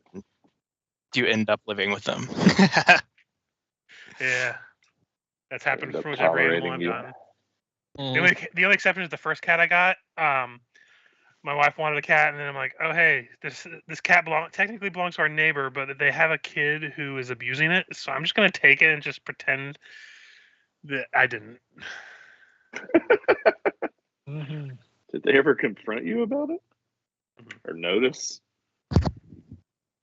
Huh? Oh, they said I could have it, but then they tried to oh, did you see it? If you Like, have an they outdoor wanted it cat, you don't back. care enough about that animal. Yeah, If you have an was, outdoor I cat, in my can't- opinion, you don't care enough about the animal to have any right to it as an owner. to be fair, I'm not blaming the child for it because the child was severely autistic. Oh, But I yeah, don't know why that's a they were different getting a story. cat for a child who was so severely autistic. I Mm. blame the parent in that situation. Because he said he wanted to love it and hug it and squeeze it. But he was doing that thing where he would grab it by the tail and swing it around, kind of thing. Your God. autistic child does not need Well, again, they to probably squeeze in could have on taught the basically a kid a little feral bit cat before living in the the neighborhood. cat is what I mean. Because the kid was 5 years old, severely autistic to the point where they couldn't actually speak. But then they decided they wanted to get him a cat that they were just going to abuse. So I'm like, okay, this is clearly the parents' fault at this point more than anything. Mhm. Well, it's glad that cat, quote, ran away so that the parents didn't have to be the bad guy in taking him away from the child. Yeah. In the universe irony, that cat was then stolen from me. Because it was an outside cat because I couldn't get along with the inside cats here, unfortunately. Who And stole one of the him? people nearby decided they liked it, and when they moved, our neighbors moved away one day, and mysteriously we never saw my cat again Oh, there you go. the same day. So But we kind I of have a tend feeling. to find that an outside cat doesn't put all its eggs in one basket Yeah. and generally has 3 families that think that they Yep. own it. Oh, 100%. Yeah, I mean, we had been party to that multiple times because we had indoor cats and cats that wouldn't get along indoor, and they had pissing contests in our house, and so the feral cat got booted outside and only got to stay in certain rooms at night. And yeah, I've been there. I think it's safe to say Millie. Let me has say this. bonded with us. It's better for you and the cat. It's better for you and the cat to keep them inside because one, their animalistic nature plays for you when they're inside and against you when they're outside. When they're outside, they're fucking up your local environment. When they're inside, they're keeping little critters and pests dead and not alive when you find them. I feel like the only exception to that is if it's a barn cat where it literally hunts all the rats and shit that are Yeah, I can see that. in farmlands Yeah. and stuff. Yeah. That's kind of how we grew up. But if you with- live in the city, for sure, you shouldn't have an outside cat if you can help it. But yeah, Our I used to find tarantulas all the time. I hated them. Now, Dude, you whenever I'm lived alive, in whenever I find them, at tarantula? least they're not jumping. Mhm. Oh yeah, dude. Tarantulas That are a big thing in terrify me. Texas, apparently. Yeah, I used to step out the door as a kid to walk down to go to school, and I bet 3 days out of the week there would be half of a squirrel or half of a chipmunk or half of a rat sitting right in front of the door. I'd be like, oh, okay, there we go. It's because Chrissy was hunting. other than humans and maybe I think orcas and some other dolphins, maybe bottlenose dolphins do it too. Cats are the only other animal that hunt for basically sport. They hunt for fun, for the dopamine it gives them, not to actually eat the thing they're killing. Oh, Yeah, it's why there's so many toys that are advertised to stimulate the hunting response. Yeah. Or at least I think that's true. I saw it on some Animal Planet program years ago, and I've just been buying Well, that I know ever dolphins since. kill for fun. Yeah. They That's kill why I on said beside purpose. them, because I knew those. It is somewhat of a hobby of mine, and we should probably continue the mystery, to research animals and find the animals that everyone loves that are actually assholes, and find the animals that everyone hates, which are secretly very chill and nice. Oh yeah, bottlenose dolphin, rapists, drug addicts, orca whales, incredibly intelligent, no human attacks outside of captivity. You guys believe that? Like, actually think about that. Killer whales have had no human attacks. Well, also, what's their location though? Do any humans swim Ocean. where they live? So in captivity, where we're keeping them in a tiny tank and torturing them every day, they have attacked people. But just like don't they vacationers swim or in like the Arctic? Swim Here- everywhere, man. They swim everywhere. They can go pretty much anywhere they want. Did they Listen- go down to warm water? Listen to this, Okay. Cope. There were a pair of orca whales who were sinking ships in the ocean, and they would sink the ship, and the people would fall into the water, and then they would leave. They made their statement. Yeah. Aren't they called like port and starboard? Yeah, I think that's their names. And Yikes! from what I understand, moose are part of their food cycle. Part Yep. of their They have found moose remains in orca whales. Killer Killer whales are the only thing that prey upon moose. Oh, that makes sense. Up like in Washington, Oregon, Yep. all those big islands. Which that is they just kind of swim. funny that a moose is in the water deep enough for the whale to be like, "Hey, that's good eating." Oh, they can hold their breath underwater for like oh, an and they hour can and swim a like half. crazy. I've Yeah. seen Oh, them yeah. swim before. And like, they Just videos. while we're from on what I this- understand. While we're on this orca whale thing, just because I think they're such interesting animals, probably the most interesting other than us. There are videos on YouTube you can watch of them hunting seals on floating ice sheets, and Oh, they're God, yeah. coordinated for an animal. They know, Mhm. like, okay, one of us won't create a wave big enough to do it, so we need 3 people coming on this side, another guy coming on this side to create a wave big enough that will finally knock this seal off. Yeah, I think that's in Blue Planet too. And then the other ones where they'll like one will beach itself on the iceberg to tilt it so that the seal will run to the other side, and then he'll purposefully let himself off so that it tips the other way, and the seal makes it a little bit too heavy, and then there's an orca waiting on the other side for when it goes just enough under the water, he grabs him on the other side. Oh man, there was when all these Dolphins too. They've got sea some zoos, crazy I don't know what you call them. videos.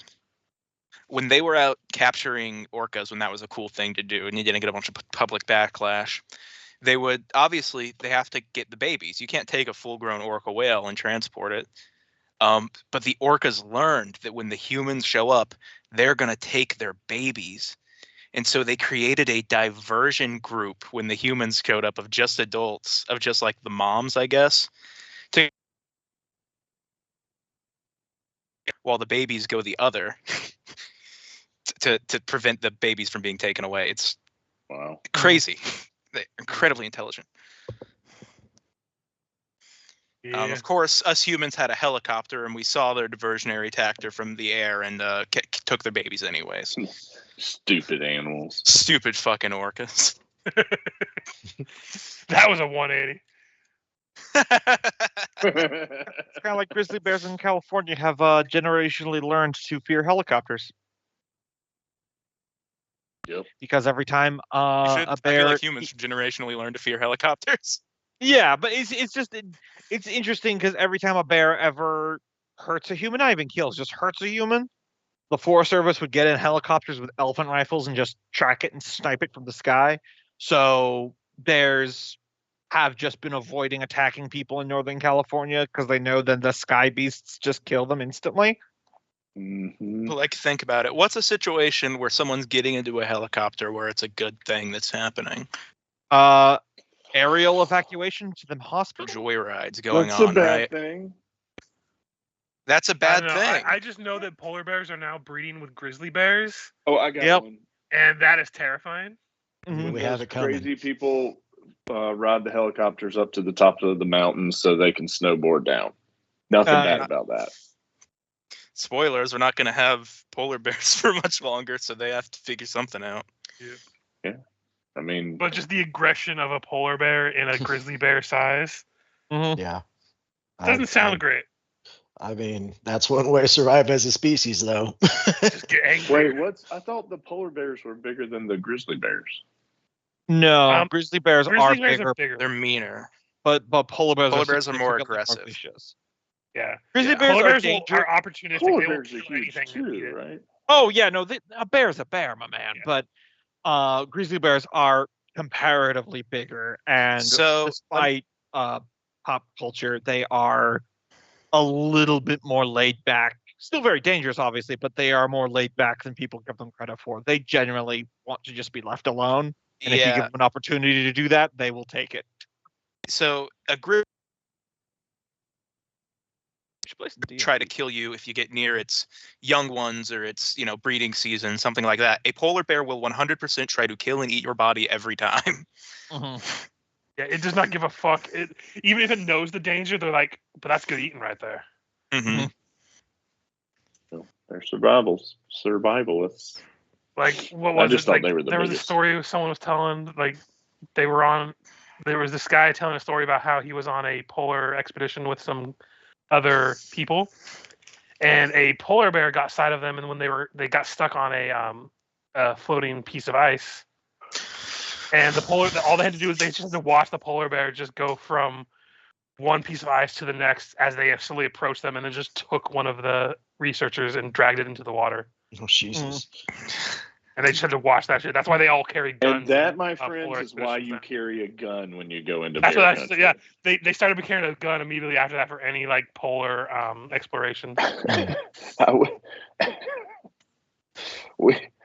went with I never really travel much. It hadn't in a long time since my daughter was born, and last year we went on a trip, me and 10 guys to Montana, and you take 10 boys out of Georgia and send them to bear country, and what happened? Well, the 2 guys who drove there brought like 7 guns with them, so when we went on hikes, there was no bear spray. We were all packing. No, there's bear spray and pray. Yeah. Yeah. I mean, I've never tasted brown bear before, but if it shows up, we can look. It attacked us, sir, and we just thought it was the right thing to do to It was called carve by it up and eat force. it tonight. No, you got to We do were- it we were RFK told- style. We were eating that. Give it back.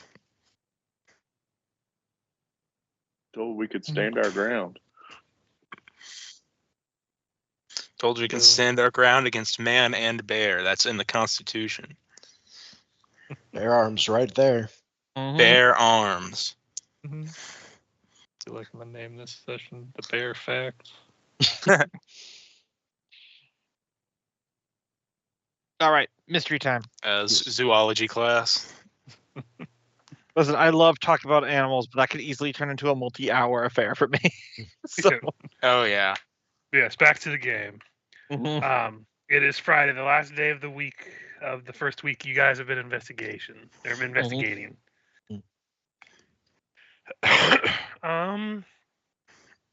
Everyone just give me a D6 roll. This is just going to determine where you are when something's happening.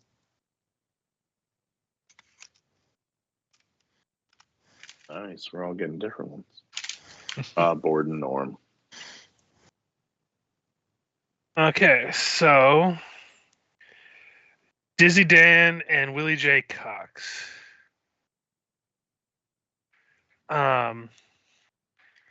I'm not sure when you would arrive to the college, whether it be early or late. Let me see. Wrong page.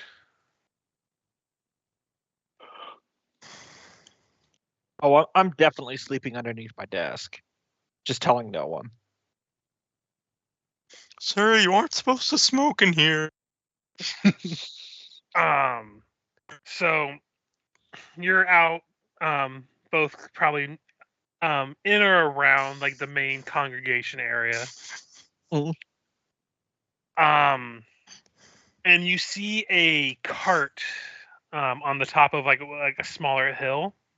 Mhm. The first one to hear would be Dizzy Dan over there. Would hear a loud pop, followed by what looks like a bunch of sparks in the back of the cart as it slowly begins to drift and begin to fall down this hill and start picking up speed. And you just see the sparks in the back flying as it bounces down the hill. And doesn't seem there's anyone around that activated anything. It just seemed to have started going down on its own, and it seemed to be picking up speed. So I'll leave it And to we- you what you react as. And we both see this? Yes. Maybe not. You're probably not together at the same time, Mhm. but you're both in the area where this is happening. Okay, so I think what I'm gonna do is it's like It's like an out of control This one's cart like a that fuse or something? looks like it's on fire and sparkling with like firecrackers or something. I know what I'm going to do, but I'm going to wait for Michael to say his thing first because I'm going to do my thing anyway. okay. How far away is it from me? I'll leave that up to you. You could it's going down this hill, so you could say you're at the bottom of the hill, so maybe like 30 to 60 feet away as it's picking up speed. As it towards me, I'm going to, when it gets within 30 feet, create some water over the cart to put out the fire. And then I'm going to try and jump on top of the cart and try and like climb back around and stop it. Gotcha. So I will say the create water. Oh, Just may puts I out the also add? firecrackers. Oh, May I also add my let- thing while he's doing that as well? Yeah, I'll continue on with. I would how like to describe what pull out my gun and shoot one of its wheels, Okay, probably while Dizzy Dan is on it. fair enough. So the course of things that happen, water is created. It does put out the firecrackers in the back. As you do that and you jump into the cart, you feel the cart begin to rattle as one of the wooden wheels has one of the rounded part crack and splinter from the gunshot, causing it to start wobbling and get more out of control. You notice that the water is mixing with some of the contents of the cart when you jump in, creating like a sludgy mess as you step in it. As you realize this cart is filled with pies. I need you to give me. Let me see. What would be a good skill for this? Acrobatics? You can do an acrobatics. You can do a straight intelligence roll, or you can do a sleight of hand. I'll definitely do the acrobatics. Come on, why can't I roll tonight? So you managed to try to get it to slow down. You it has like a not so much a steering wheel, but more like a lever that like guides which direction the wheels are going because it's like an older like cart. And you manage to hit it at the right angle where it manages to do like almost like a drift maneuver. But in the process, it just upends itself, and you're caught in this cart filled with sludgy pie as it begins to just roll and roll and roll. You take 7 It's a points of living. damage. As it eventually comes to a stop at the bottom where it's all cracked and splintered. Everyone who's witness to this just sees your hand outstretched from underneath the cart, and what looks like a pool of blood made of like pie filling just kind of pooling out from where you were. Before your hand just kind of twitches and you're fine. Otherwise, other than the damage. You see Dizzy Dan sitting, after this whole catastrophe, and then he just pulls out a small satchel and he pops 7 multicolored gumballs into his mouth, and that will be as per the Good Berry spell. Yep. Each one will heal 1 hit point. This is very unefficient. Now, just following that, now it's probably just a hunk like chew, like chewing tobacco. I mean, they had that bubble gum that looks like chewing tobacco. Yeah. I would like Big to league chew. stroll up. I really should have matched the flavors because the root beer is really ruining this. I'd like to stroll up and double tap the cart to put it out of its misery. You just see a spirit similar to the Going Marys as it just drifts away. I just absolutely commented, Dizzy Dan. I've been doing this job for years. Drag a cigar. Never gets easier. Never would have guessed. You hate to see it. Norm pushing in his janitorial bucket with mop. It's always the same. Always the same. You just see Binky come running as you're like commenting like, "Who destroyed all my pies?" This world's going to shit. There's Binky. Which one's Binky? As he's just like, he grabs like an empty pie pan and he's just like sobbing. He's like, "It had so much going for it."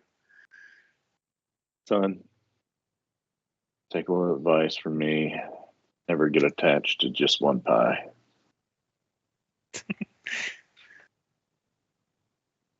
I put a hand on Binky's shoulder. You the next of kin?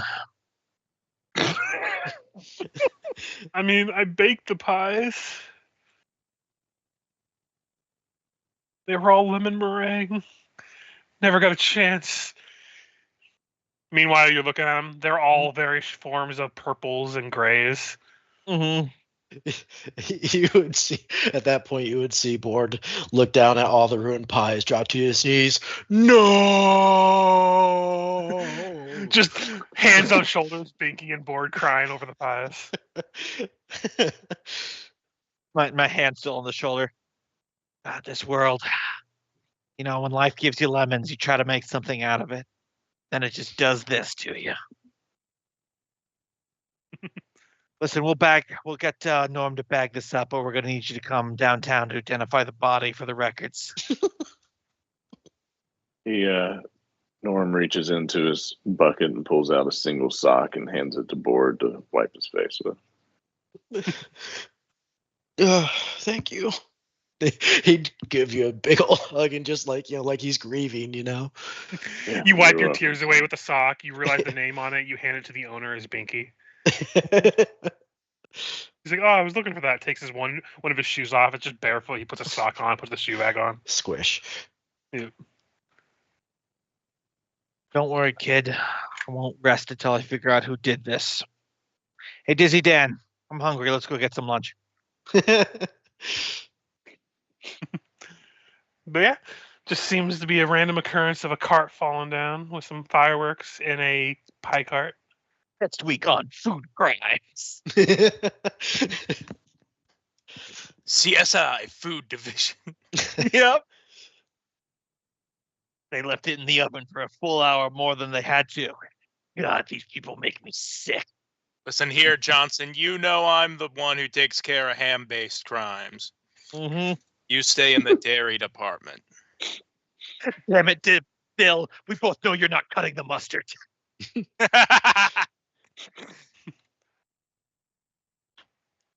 So Friday campus life is a little different. Instead of you choosing stuff, certain things happen during the course of the day. Willie, the first thing that happens, or like the main thing that happens to you during your day of teaching, is Zara, the head student, Yep. comes up and talks to you about seeing if that she might be able to get some kind of extra credit for the class because she's currently the same grade as Dante and she can't accept that. Perfect segue into what I was planning on doing today anyway. I'm at my desk, feet up on the table, trench coat over the back, smoking my cigar as always. I'm basically always smoking a cigar. Yeah. Yeah. Something a little extracurricular can help me out with. Off the books, but it'll get you some extra credit. You interested? Does the thing where she sits on a chair backwards. Mm-hmm. It's like, son of a bitch, I'm in. All right. Look, listen here. I'm concerned that another student might be cheating in my class to try to get ahead. But it's just a hunch. I need someone more integrated with the student body to get the real info. I don't like cheaters in my class. You understand? Of course, cheating is the coward's way out of a class. You're clearly not trying hard if you have to cheat. Damn straight. So I'm going to need you to start tailing Dante sharp for me. Well, I already do that. I can do that more. That's fine with me. Yeah, do that more. Never let him out of your sight.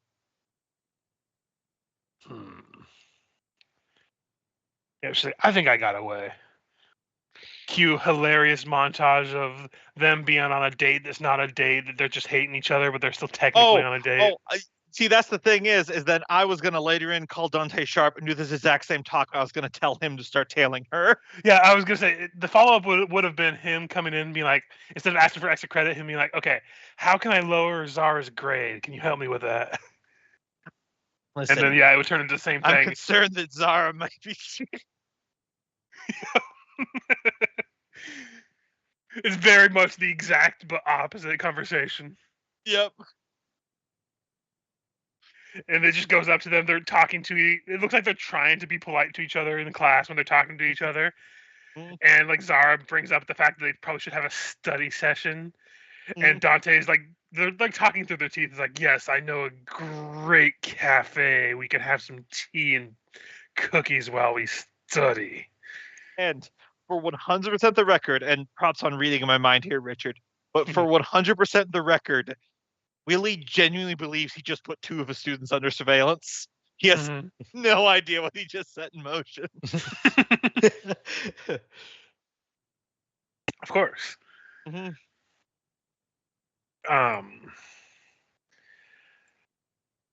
me 1 second.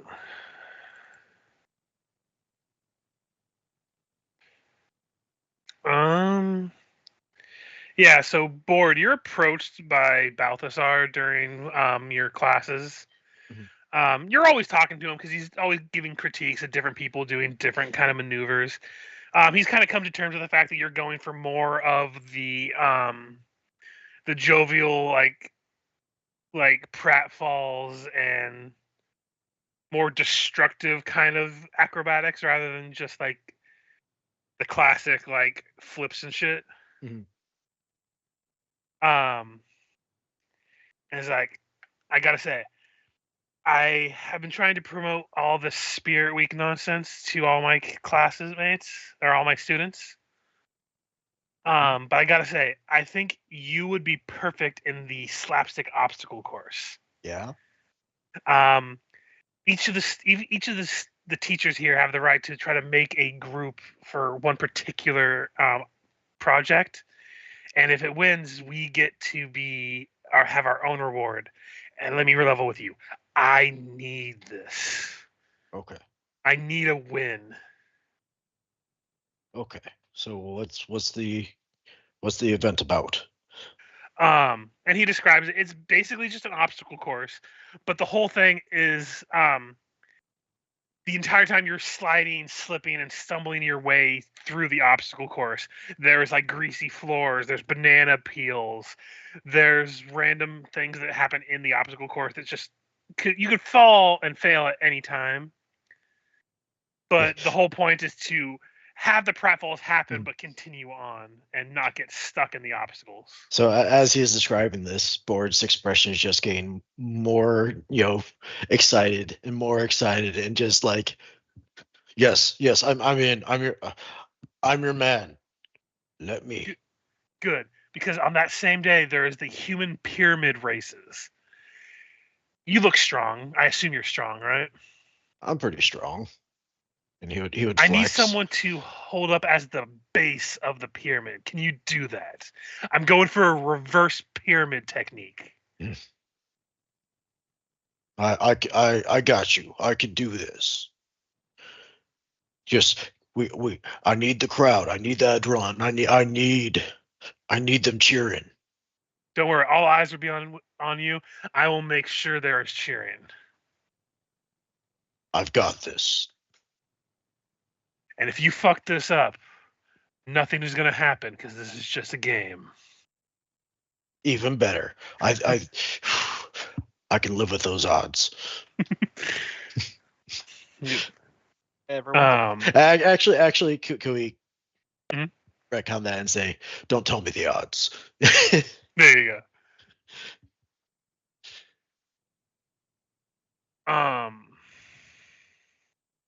Norm, you're asked into the headmaster's office. All right. When you go in, you see Headmaster Shellstride is like, hello. I request you to be on pie duty this next week.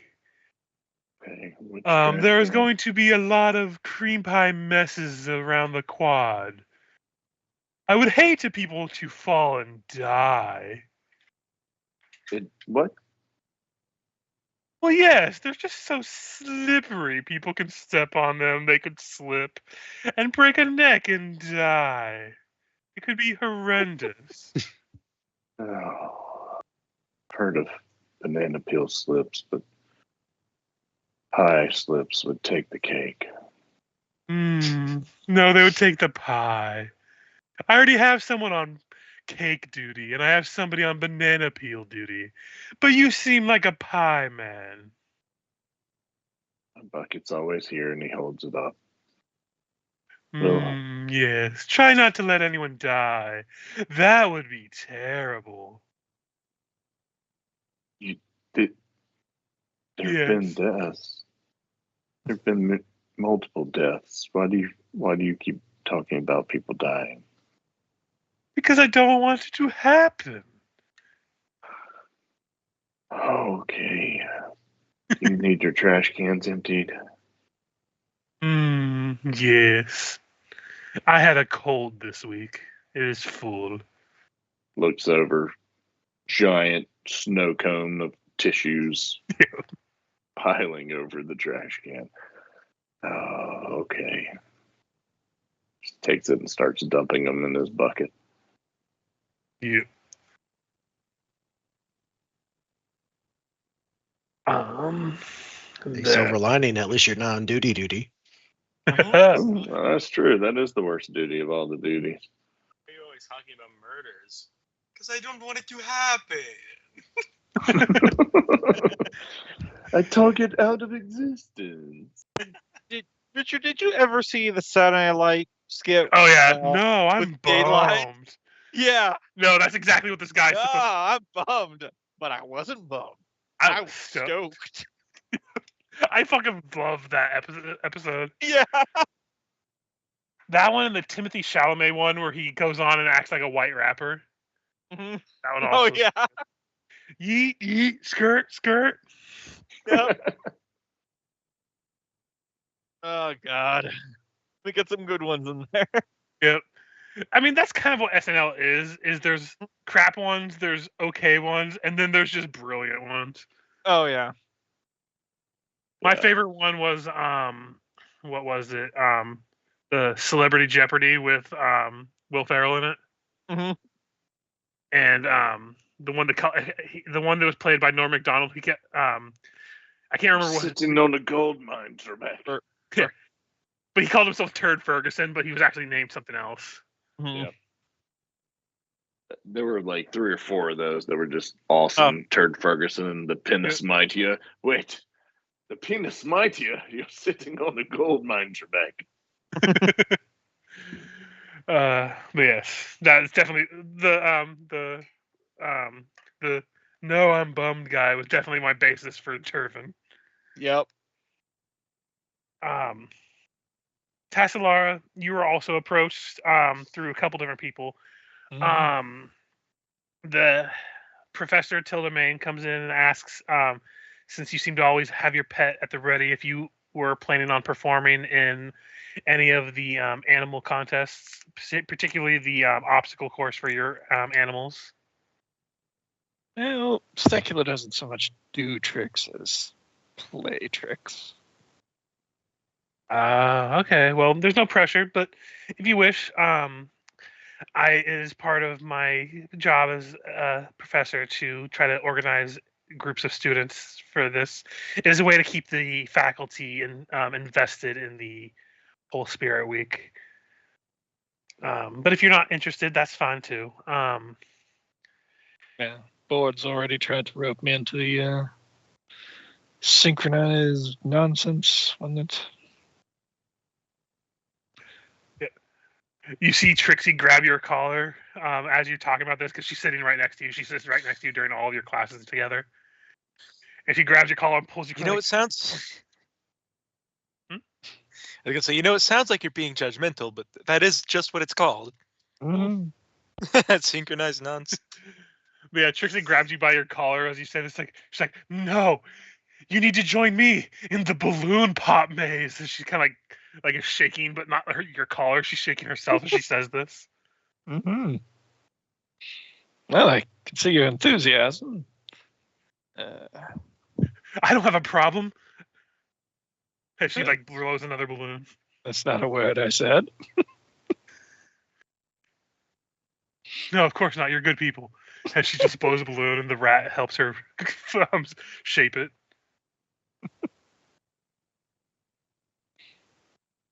Yeah, there's a couple options of people trying to get you involved, Tassalar, but it seems to be she's very much the aloof. Well, I could, but I'm not sure if I will kind of mentality.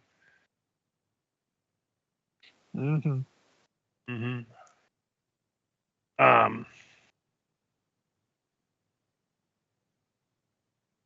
Dizzy Dan, you're approached by Flummery Figglefizz, the clowning professor. He's like, "Well, hello there, Mr. Security Man. Or should I say Security Dan?" Oh, yep. Just another day on patrol. We're He's talking to you at the water cooler. secure. And he's like, Yes, sir. "I need you there at the Thursday Beast and Blazes event as security. There's fire involved, and we want to make sure that the place is nice and secure. Okay? Am I getting paid? Well, I mean, of course, it's part of your job. It will Okay. be overtime, however, so extra pay. Time and a half. Overtime, so it'll be half pay. Wait, that's not. Halftime. Yeah, it's halftime. I think that is actually how it works in Japan. If one of the many reasons that country's broken. I think it's actually Yeah. more like 0.75, but so Yeah. all right. Please enjoy the show. It's going to be filled with all kinds of animal antics and flame-filled feats. Even smaller animal performances. And you didn't hear from me, but he kind of leans in. The chickens are back. As he kind of gives you a nod. Yeah, the the chickens. We have chickens. Even during the flu? Here, they're a real cock of the walk. You know, there's bird flu going around, and maybe we want to reconsider the chickens. Oh no, that's confined to the turkeys currently. You fool! Chickens can't fly. Oh, I kind of always just thought turkeys were boy chickens. Well, you learn something new every day. And then as you walk off, you just hear like, "Are turkeys boy chickens?" As the clowning professor just kind of waddles off.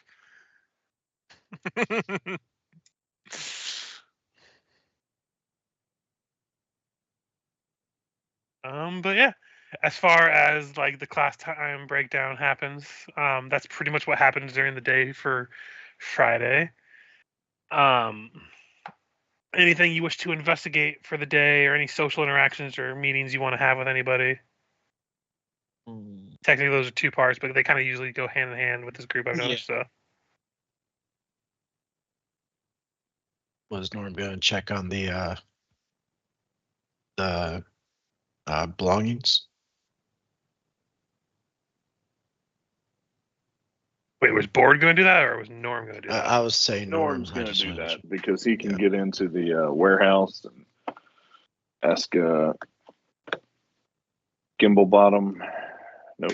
Ask Blimble Wobblegut. Blimble Wobblegut about where the in a roundabout way where Blimble won't notice the direct questioning. Norm will use, I don't know, what is it in 5e? I know it was diplomacy and the other to kind of fast Persuasion. Persuasion. Or deception if you're trying to lie to him. No, either way. Let's do persuasion, keep it positive. And talking about the cleaning up and the pie mess and the fact that he may need some seltzer bottles to help wash away some of the pie mess, to get the bucket's really good at it. And speaking of which, after the disaster and the murders, where did they take the equipment that was used in Oh, 22 is the first one rolled. Sorry, I still have on advantage from. Yeah. Give me a second. Got it again. Also, we need to find out who Automatic's normal Hold on 1 second again. Sorry. partner was.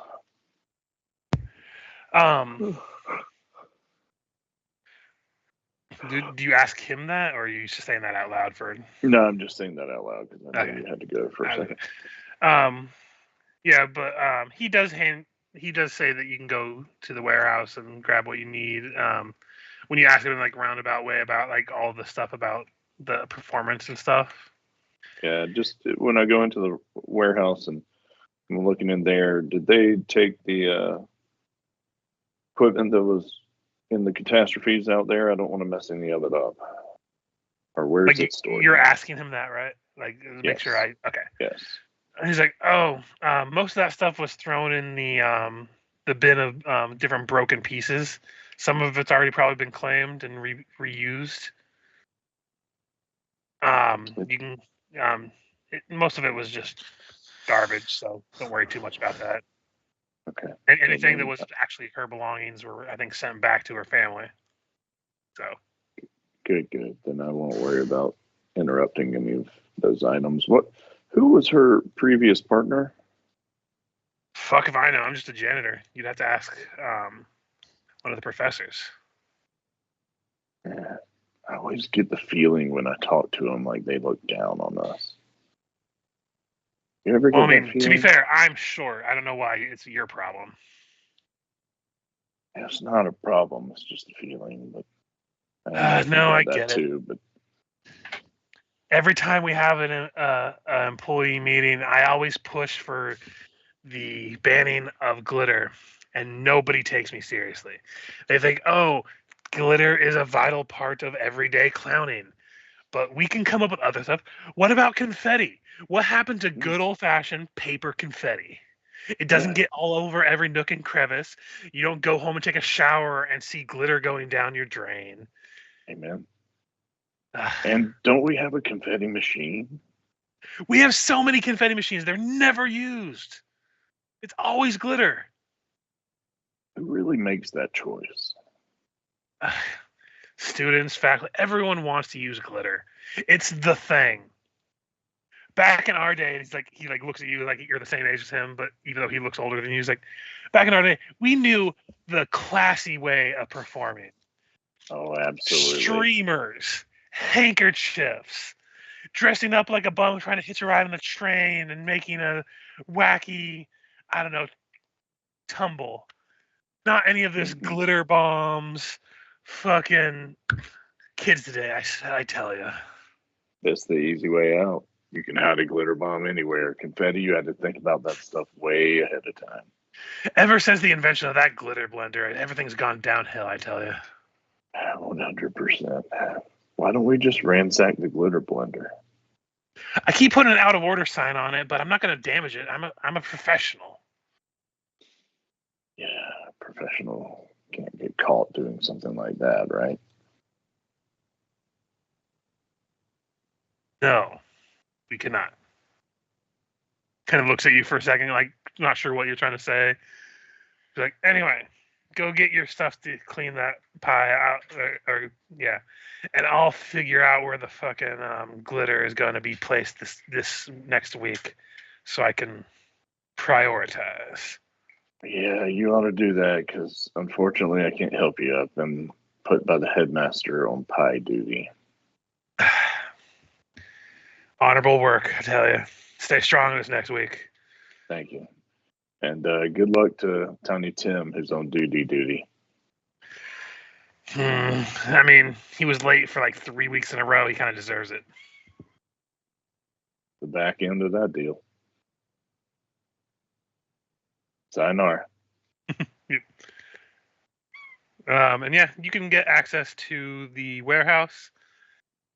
And are you just gonna look and see if there's anything left over from like the stuff from the accident? The thing he said, the bin of misplaced parts, is that in the warehouse or Yes. like the? It's just a warehouse full of like broken things from different performances. Got it. Yeah. So you'd probably be able to find anything from either of those if there's anything left. So. Yep, that's where he did. Is that the cat, or do you have a hawk? No, in that your was the room? cat. It sounded like a It's elegant that time. It's that time of bird night. of prey. Yeah. If I'm not giving it attention while I'm talking to you guys, it keeps me out. So I'm over here You've had kind of this leaned cat over, for 2 petting. weeks. Let me stop. Let's see what happens. Oh. Okay, You there need stops. to train Thank this God. cat that if it meows, you slap it, but with just like a cute little pat. Right. It's more happy now because Laura's in the bed cuddling it now. Which, side note, I want this to. isn't part of the game. We're sleeping in bed at night. It decides to crawl in between us, and both of us are kind of big people. I swear I wake up every morning, I'm like, did I kill this cat? Because it's just in between us, and I'm like halfway on it. This cat is in heaven. It has died. It has and gone no from survival stray. instincts. It's gone from the stray life to most loved animal ever. I'm trying to turn Millie into a cuddler. Still not quite into it, but definitely has enjoyed getting closer. At least sleeping in bed with us Yeah. soon. Yeah, maybe all of our cats have different personalities. Like Yeah. some They do. will let you do whatever you want to them. They'll let you fucking slinky them around with their weird ways their body moves, and some of Yeah. them just like to be chill. They'll sit down next to you, you know. Aloof. We keep Yeah. joking that this one cat that we have outside is racist because it only likes other black cats. If any of the other, like the orange cat that's out there or any other cats that show up, it just immediately wants to fight or yell at. It's a purebred, man. But anyway, so not Disney. Norm, if you want to go ahead and roll me an investigation when you're in the warehouse. Indeed. 1D1. Oh, you said investigation. Yes. Very clearly. This one is actually like you're looking for something rather than something could occur when you're doing something.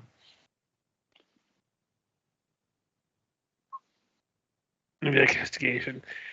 Okay, so looking through, there's a lot of different ruin stuff. This is like a McDonald's ball pit size, but just filled with like broken bits and like damaged things, half-filled seltzer bottles.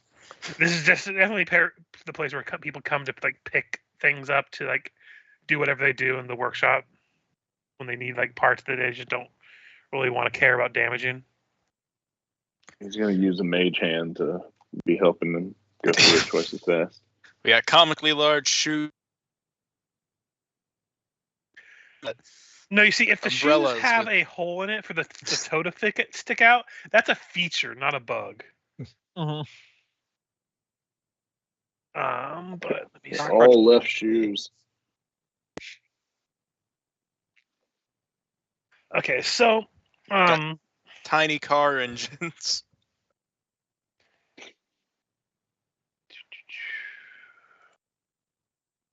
you rolled a 16, correct? Correct.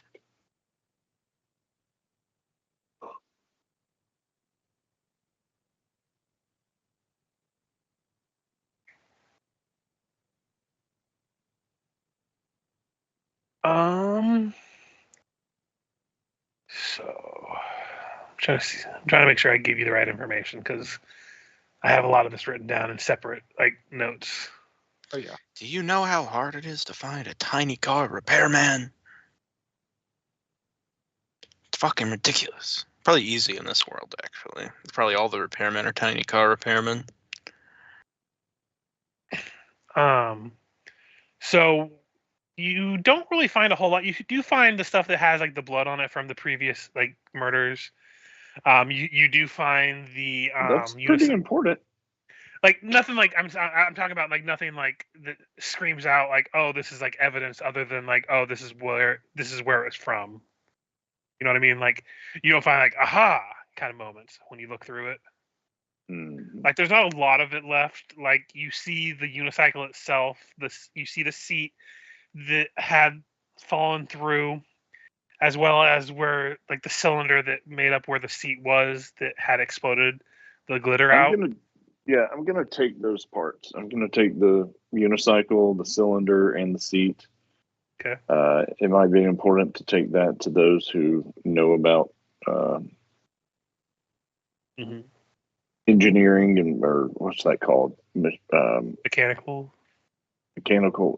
No, fabricating. Who know about Loki? Help me out here. Isn't that called Fabrication. fabrication? Yeah. Yes, where you're like welding and building Yeah. and shaping metals. Yep. So it's to that other side, not the warehouse, but the other place. So on another day, we will take it there. See whose craftsmanship built this. Okay. So you pick up those. You don't really find anything else of note, like any of the seltzer bottles kind of just blend in with all the other seltzer bottles. You don't find any that Sure. clearly has any flammable liquid. Yep. The one thing that sticks out to you the most is you find another piece of that wrench that you found when you were investigating before. Because you remember last time you found a broken wrench near the line that they were riding the unicycle on. I do. The rest of the initials that were on it have been scraped away. Because it was either the back of a B or a D or an E or a. Yeah. Damn it. So when It's I clearly put 'em been like together- purposefully scraped off. Like you can see like the marks of someone hastily scraping it. But now I have. Is it a wrench or a pair It of is a pliers? wrench. The thing that you notice the most, though, is a wrench designed for somebody of a smaller stature than you. Hmm.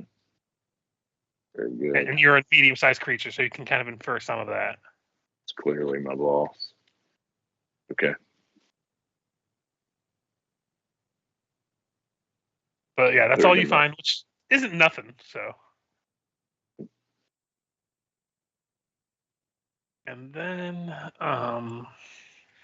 anyone else wish to investigate or talk to anybody, or I'm not going to investigate, but I'm gonna start. What was this? What was this event I have to go to? It is on the Thursday of the next week. It is a Beast and Blazes spectacular. It's a bunch of animal tricks that feature fire. Mhm. All right. Is there competing? I'm sorry, you broke up a little bit. Is there what? Is there like a winner? Are they competing against each other? This one is not. There's other ones earlier on the day that have winners. This is like a performance one that is like a planned one that people have been practicing for.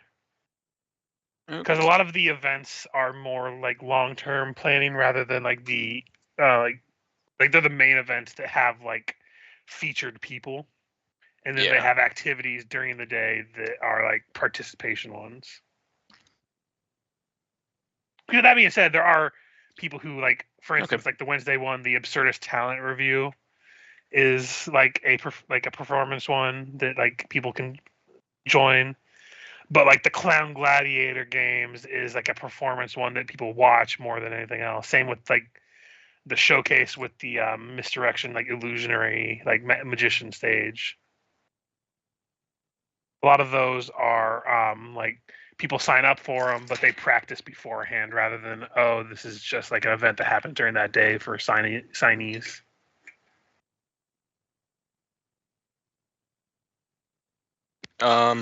Yeah, I don't know if I have anything to do today, Ben. That's fine. Okay.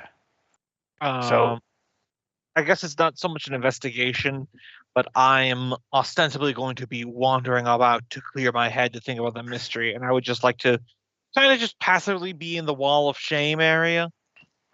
If there's any sort of roll to happen upon something, just like a general investigation or something. Let me just double check.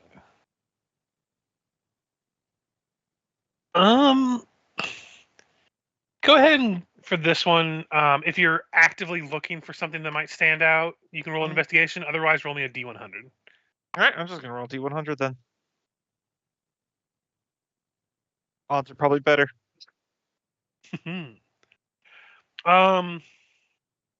So you don't really like lock on to anything. You just recognize a few names. You see what was it? You see Balthazar, Professor Flipwick. I mean, you see his name on there.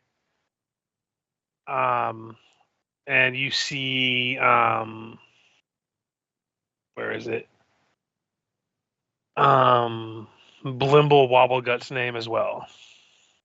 In the Hall of Shame. Yes. So Flipwick, I know it's because he suffered some sort of terrible acrobatic accident. What's with Wobblegut? Does it say? Yes. Let me. How do I word this? So his was a part of a dance competition. Mm-hmm. He had signed up as, this is where he was still a young janitor, and you see like it's basically like a newspaper clipping with the shame of it. He tried to do a duo dance with his animated broom, and it was so bad that they had to record it here. You never get caught dancing in the moonlight with a broom handle.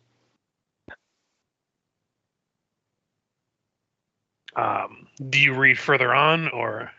Yeah, I'll read a little bit further on that.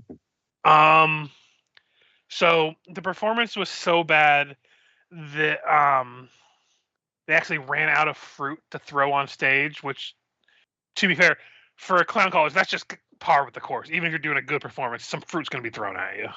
Mm-hmm. To the point where they just started running out of things to throw, and people started throwing jars of glitter at him.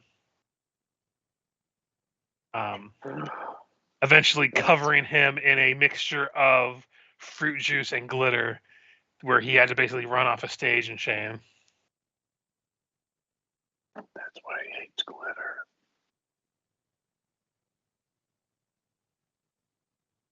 Oh yeah. All the pieces. Cracked the case. But not quite coming together yet. Still gotta find those prostitutes. Yeah, how do they play into this? They don't. Willie They play J- with this. Willie Don't worry, J. Board Cox will get to the bottom supplemental. of it. Yeah. Oh, will this guy kill a hooker already? Was he fucking the bro? Just cue Board later on in a wagon heading up to this clown girl. Be like, so, does it honk?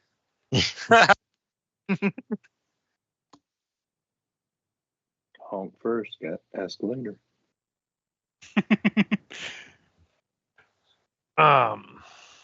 Ooh, Yeah, that's all you really ooh. find out about in the Hall of Shame. Mhm. Anyone else, or are we moving on to the stakeout portion? When was the rush night or whatever that he was in bed? That's gonna be like a weekend thing. Okay. So we're gonna like narrate what's going on with Board because I'll let you make the narrative decision on that and how that goes. Okay. Because that's one of those things. That, like, I feel like it's better to leave to the individual for that kind of stuff. Yeah. I'll let you narrate how they have you do Rush Week for that. Okay. Get those creative juices flowing. Mm-hmm.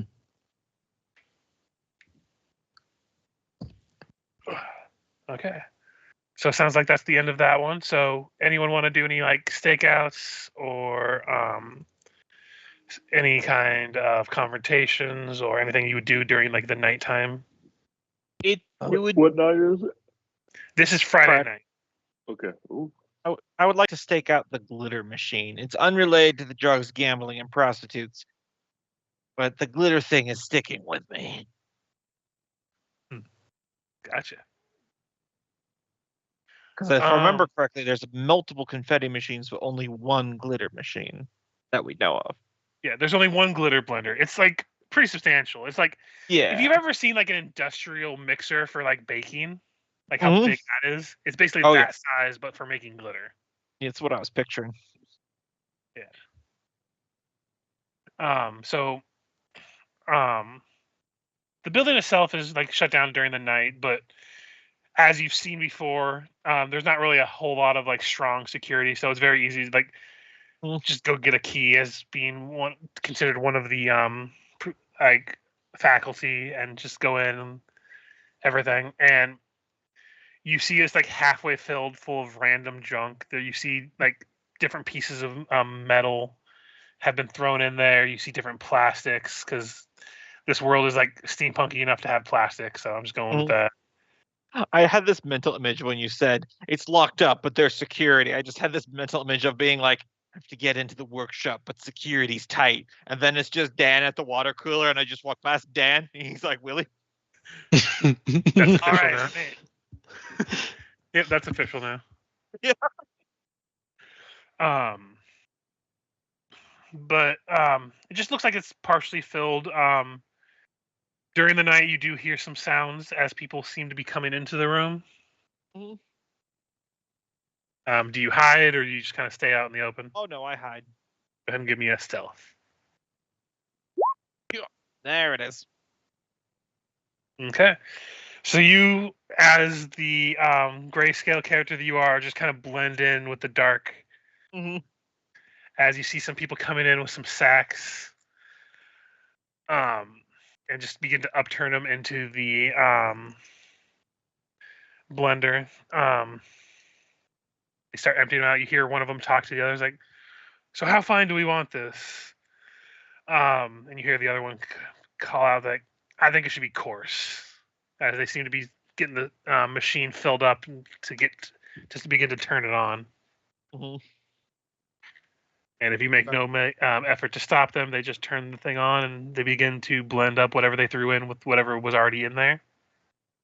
Do I recognize either of the people? Yes, you do, actually. You recognize one of them.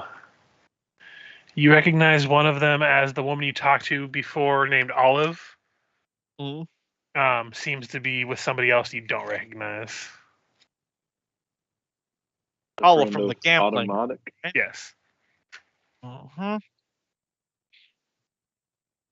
gotta interrupt. When you said that he stealthed when the people came in, and you said his grayscale just kind of blended in. I don't envision him hiding behind anything. He just kind of took 2 steps back. Yeah, that's what I said. Yeah, I Yeah. just 100% step into the shadows, hands Step in pocket. 1, step back into the shadow, but 1 step forward and he'd be in clear view. You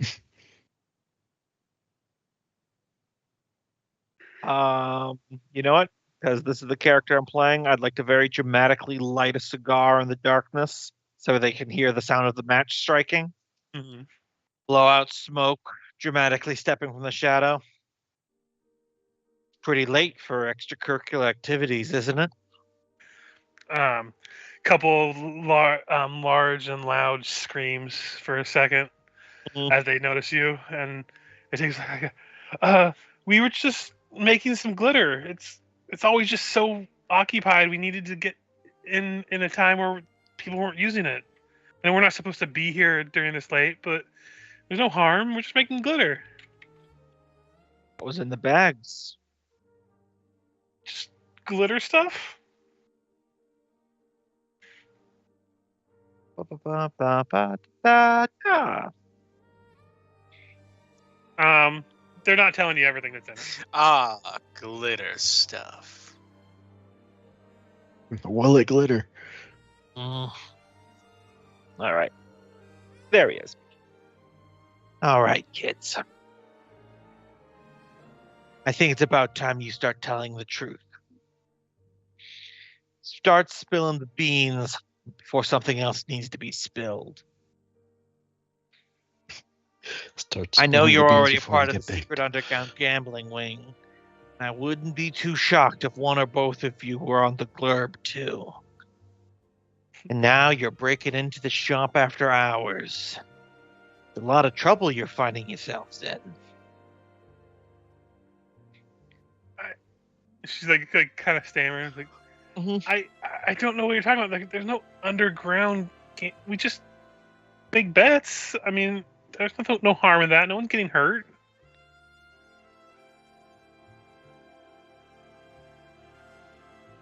And like looks Listen. back at you and like looks at her friend. It's within both of your best interests to cooperate. What was in the bags? You kind of see her deflate because she is very terrified. So there's a few different things. There's some old lunch meat. There's a can of beans. There's some hard liquor. There is some juicy fruit. There's some dry fruit. There's some dried fruit. There's a couple ribeyes. I mean, is that okay? I mean, I know it's weird, but listen, we have a performance in mind for the Absurdist Talent Review. We just wanted to we wanted to surprise people. We didn't want anyone to figure out what we were doing. That's so wrong. I splashed them with ground up garbage. I take No. another step forward. Listen here. I know you're hiding something. If you see the wrinkles on my face, you know I wasn't born yesterday. You see her sniffle. I just want my dad to be proud of me. Is that so wrong? So I'm cutting some corners. So I'm trying to eat glitter. What is so wrong with that? So, out of character, the implication is that the reason why she's grinding up fruit is because she's literally eating the glitter. Yeah, that's gonna be her performance is eating glitter. It's these days. Doing anything to get ahead. Listen, You kid. just sniffling. First off, what's this other one's name? Oh, his name is Terry Aki. You see Terry being like, listen, you're the new professor, right? The one that speaks everything that he's trying to say internally out loud. Listen, punk, I'm asking the questions here. If I want you to talk, I'll shove my hand up your ass and work your mouth like a puppet. You'll reach here. He looks over at Olive, like, is he the one on drugs? And she's just sad and crying. I'm sorry, Dad. I'm sorry. I turn off the glitter grinder. It smells awful. Mm-hmm. This shit's getting everywhere on campus. It's like the sewage spilling out from the cracks of a broken sewer pipe. You're not eating glitter for your performance, kid. But I already signed up. What am I supposed to do now? Improvise. Adapt. Overcome. Sorry. Yep, no problem. Hoorah! Mm, But yeah, she, after being chastised, she kind of just sulks out, not realizing with that intimidate that she was technically doing nothing wrong other than just doing it later at night. mhm. But just thinking that she did something horribly wrong. Her friend kind of just looking back at you, looking back at her, and kind of like doing that like confused look at you, like what just fucking happened? Stay away from the glitter grinder. You say that, they leave. You see the janitor, the head janitor, come in, looks at you, kind of gives you a nod, holds up a sign, puts it on the glitter grinder that says "out of order," and walks away. Mhm.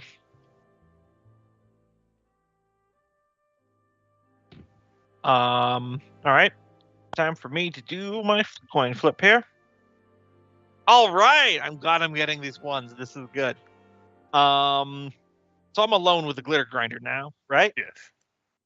What would You be are an indeed. easy way to disable it? Um. Make that out of order sign a little bit more literal. Okay. I can do an intelligence check if you like, because if all else fails, I will just put 3 bullets into it. But that's a little smoking gun. I mean, put something in that will not. So if you have a Glit- relevant tool glitter? proficiency, you can let me know. I'm not sure which tool proficiencies you have. I have thieves' tools. That's it. I mean, You can use the- that. Smoking gun. Yeah, use that with either dexterity or intelligence. All right, we're going Dex. Ben. You're pretty sure you disabled it. Let's just leave it at that. You test it out after you Unfortunately, disable you it. It lost your doesn't seem to PvP. want to work at all. So you think you are pretty satisfied with your outcome. Right. Only one thing left to do. I reach into my trench coat pocket and I pull out a Sharpie. I turn to the sign, I get down on my hands and knees, and I put 2 underlines underneath out of order. There. Now they know we mean business. Flash forward to Monday, being like, I don't know, man. That sign has 2 lines under it. It seems serious this time.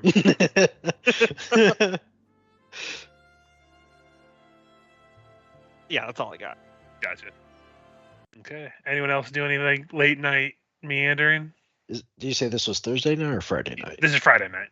So I think Board is going to seek out Squeaky and just go on that like best buddy walk around campus and just talking and just do what friends do, right? You He's not notice going. when you start walking with him before you go any farther, he does not have his overly large mallet like he usually has. Oh, no mallet today. Oh no, I think I lost it somewhere. Well, no idea where it might be. We could spend the evening looking for it. Huh? Oh no, I don't know anywhere it could possibly be right now. It's fine. I can just order a new mallet. You seem down on the dose today, bud. What's up? Something else on your mind, or is it just the mallet? Oh no, the mallet's bummed me out a little bit, but between you and me, he like looks around, like double checks. There's been this weirdo attacking me at random times. I've been kind of watching out for him, and it just got me just even more nervous. Stick with me.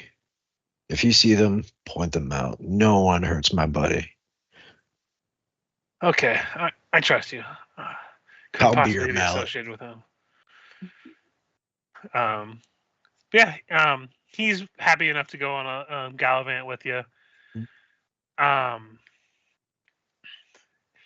And you notice as he doesn't like not have friends as you like hang out with him and stuff. Like there are a lot of people actually who generally do seem to like Squeaky. Yeah. He's just one of those people who he's so nervous and so self-depreciating that it sounds like he's always having a bad on his luck day. But like his self-depreciating humor is still pretty funny. Yeah. It's just like that kind that he is so self-depreciating he's starting to believe it kind of thing. Oh yeah, yeah. No, I didn't think it was like a total loner or anything like that. But again, it's just this is the one board chose as you're my you're my pocket buddy, you know.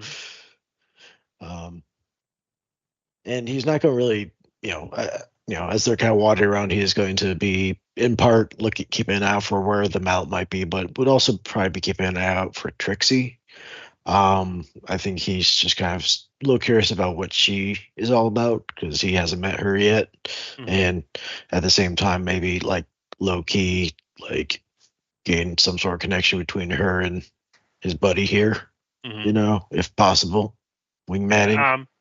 Yeah, you honestly actually would not see her during the night at all. Okay, that's fair. As you're looking around, like you know what she looks like from the dossier you got at the beginning and stuff. She doesn't seem to really be anywhere. Okay. Yeah, so as they're kind of walking and talking, Board would be like, so I think like a bunch of these fraternities are having, mixers this weekend. Did you want to come along? I think it was it Boinky out of character? Boinky invited me to Alpha Honk Omega. I'm thinking about checking that out.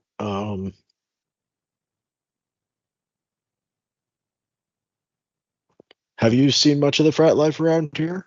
I was part of a frat last year. Oh yeah? Which frat? Etta Whoopie Chi. Our slogan was surprises around every corner. They took that literally, and there was too many surprises for me, so I had to leave. Yeah. I can see how that could be a bit trying. Well, you want to come check out this other one with me? I mean, I could. You said Binky was involved? Yeah, he's the one that invited me. I mean, he seems nice. I can do that. Okay. So yeah. The rest of the walk goes fine. Nothing really happens out of the ordinary otherwise, so. Could I do like just some sort of like search check to see if they saw the mallet, even just as part of clue where it might have gone? I'm gonna say no. You wouldn't run into it where you're going right now, so. That's right. No sense wasting the roll just to tell you no anyway. Yeah, all good. Moment Squeaky separates from him, just really comes out of nowhere. First, like you guys say goodbye. Squeaky walks around the corner. Willie just grabs him by the collar, slams him against the wall.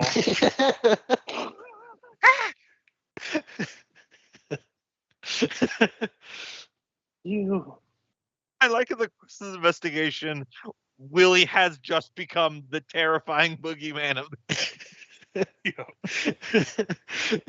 Board would be entirely oblivious that one of his comrades is the one bullying Squeaky.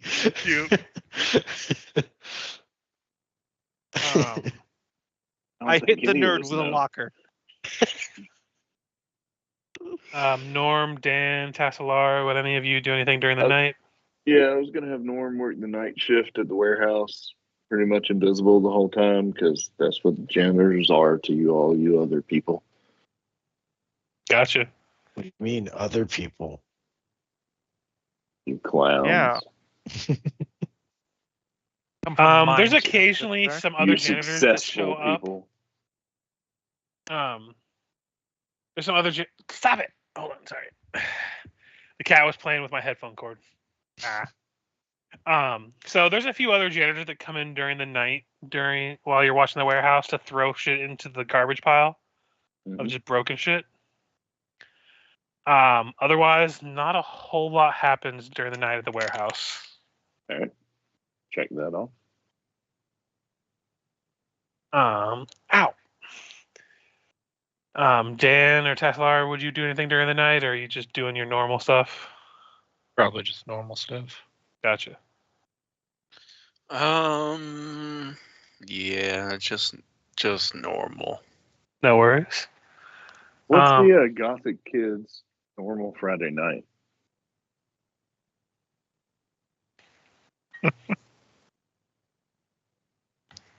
Yes. Skull shopping. Done with that. Comic Yes, book Kenneth, shop. tell us all about what you think goth teenage girls do.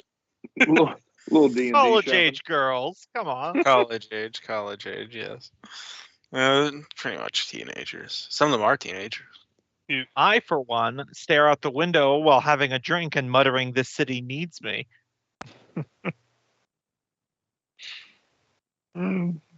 Yeah, she'd probably be catching up on her studies, and then if her new friend comes by, they'd probably go partying or whatever. But the Trixie seems the partying type, even though she likes playing pranks. Mm-hmm. Why does Takelara seem like somebody who would keep a journal? Yes. Yes. Mm. It's all dark and gothic looking on the outside. Inside, she dots all of her eyes with like flowers and hearts. That's what they all do. Still hadn't forgiven you for wearing mime face, but So yeah, then. My culture is not your costume. So that would be the start of the weekend then. I will let you each describe what your weekend would be like. There's no like mechanical rolls you need to make. Just tell me what you do during your weekend and feel like flavor it up as much as you wish. So Board's going to the Alpha Honk Omega gathering. Mm-hmm. You know, you're pretty much a lot of what you imagine when you think of a clown house frat party. You know, in the backyard you got people playing pie hole while drinking hard seltzer. Off in the corner. Is pie hole what they call butt chugging? No. I imagine No. it must be some kind of cider. It's pie holes like a game where you have that board with a hole in it. You're just trying to like toss the pie into the opponent's face. You know. Yeah, there you go. You got It's people. like a dunk cake, but with pies. Yeah, no, you got the hard seltzer bottles for like the beer bonging, or if somebody's particularly freakish, decide to do the butt chugging. They That's have a probably clown later in the night. stripper that just keeps taking off clothes, but she seemingly has more underneath every single time. Binky's like, "Don't worry, one time the clothes are gonna come off. I just know it." Meanwhile, shirt, second shirt, third shirt, like 20 shirts. There just seems to be no end. The room is more shirt than people at this point. Every shirt that comes off, you realize is like semi-translucent because they're so thin.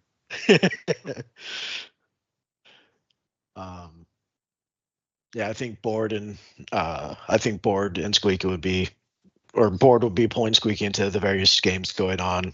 Whatever like clown equivalent like Flip Cup and What do you think the whole hazing would happen for Board here? What do you think the hazing would be at this place? Because there has to be some kind of hazing. It is a frat after all. Yeah, but that's usually comes once you start to rush with them rather than the initial mixer. But we could throw Fair it in enough. if you want. Like you can say that like you don't want to say you're doing it right now. Because but this you is probably find out a clown one, so there Yeah. would probably be pranking going on at the very least. the very- Um, I mean, their slogan is okay. "Honk first." ask later. So So I imagine some of the hard seltzers that are being passed around are mixed with laughing gas that just basically like Tasha's hideous laughter. When you drink it. you, yeah. So Board is partying all weekend. Mhm. I'm making lifelong memories. I'm going streaking. Someone fire me out of the cannon. I'm naked. And then the hazing just goes too far, like those news stories that pop up every now and again. They're like, yeah, drink, drink, drink. Now beat him up and leave him in a cornfield. What? Yeah. Paddling is Slam instead was done with like dumped into squeaky the flipper hammers. machine. I always wonder how those conversations for those hazings happen. Because I get there's like some amount of delusion that happens when you're in a group of idiots Mhm. that are all just like boosting each other's dumb ideas. Mhm. But there really wasn't any. Yeah, let's not. I don't know. I remember one specifically was like they made their like initiates. I don't know what you call them. They like drink so much that one of them died of alcohol Pledges. poisoning, and I'm like, Oh, really? yeah. None of you thought of this? Well, I mean, Not- to be fair, the we- one I none of thought. When we're That- not recording, They are y'all, college when students. we're not They're just- recording, yeah. bring this Oh. back up and I'll Yeah. give you some fun. The worst one comments. I saw, I can't even really blame the fraternity too much because I don't think they knew, but they had this fraternity hazing where They people had never to jug know. water until they couldn't chug anymore. But if Mhm. you drink enough water fast enough, that can just straight up kill you. Yeah. Mhm. Oh, yeah. And No, they actually had someone die from that, and Mhm. like no one got in trouble for it per se. Like the fraternity got in trouble, but like no one got like arrested for it Mhm. because unless you know about it, you can't imagine. Oh, water can kill you if you drink too much when you're dumb. Yeah. Especially college students. Yeah. Yeah. Like that one is the one I just generally felt bad for everyone involved because it Yeah. looked like, oh, they were trying to do something harmless. Oh, let's chug water instead of alcohol. Yeah. Mhm. Yeah, because even milk would be like another go-to, but we know how that goes, right? Yeah. I remember there was that old radio challenge, the hold your wee for a wee, that killed someone. Oh yeah. Mhm. They didn't drink a bunch of water and then they couldn't pee and they just fucking died. Yeah. Hope the family members got the prize at least. Damn. Yeah, maybe do some research on some biological science before you say that. Give those kind of challenges. Mhm. Maybe make sure that your challenge is physically possible. Yeah. Or maybe just don't try to torture people. Maybe just like don't cut your hair for a year or something. Yeah, I remember I saw a radio show that did one that was like they were like dumbass radio or something like that, and they had to get the name dumbass tattooed on their forehead. It was something like this. God, that's the life ruiner. And then they went to court because the radio station tried to say it was like clearly a joke. That like when you went to their website to check it out, it led you to like an April Fool's page, and he was like, "No, I heard this on the radio on my way to work, and then I went to the tattoo shop when I got off of work to get the tattoo because you were offering some thousands amount of dollars." I mean, to be fair, like I'm not that stupid to get a tattoo on my forehead, but I'd probably sue at that point too. Yeah. Oh, definitely. Once you have the tattoo, you gotta sue. Oh, Someone's gotta pay for that to get lasered off. Yeah, I was gonna say the joke reward amount probably wouldn't even cover getting it removed. Yeah, that's it's I'm expensive, sure and the, from what I've slogan seen, there is, Very painful. if you have the tattoo, you must sue. I saw that actor Pete Davidson. He's getting all of Mhm. his Tattoos. ridiculous tattoos removed, and he was talking about it, and he was like, "Yep, just 112 more sessions to go, or whatever." Mhm. Yeah. So they take a laser and they shine it beneath your skin Bad choices. to break up the particles, and it's excruciatingly painful. Then they do that 50 over the course of like 50 more sessions. Mhm. Yeah. And he has a lot of tattoos, so he has to get a lot of done. Oh yeah, Yep. if you Google his tattoos, you'll see that they're all over his body. He's one of those guys, like a Post Malone. They just like graffitied there, which in a way I Well, respect. He was I one mean, of those guys. I remember watching one of his stand-ups of It's your like, one of ride. the more recent ones, Mhm. and he was talking about the whole thing about his breakup with, I think it was Ariana Grande. Yep. And he's like, I wasn't gonna say anything until she said, someone asked about me, she said, I don't even know who that is. And then he started making jokes about her. He's like, I know people think this might be too harsh. Like, oh, maybe she said this to her friends. He's like, no, she said it in fucking Vogue magazine. What do you think I would say? Like, if I said this about her in Vogue magazine, I would be canceled within a day. Yeah.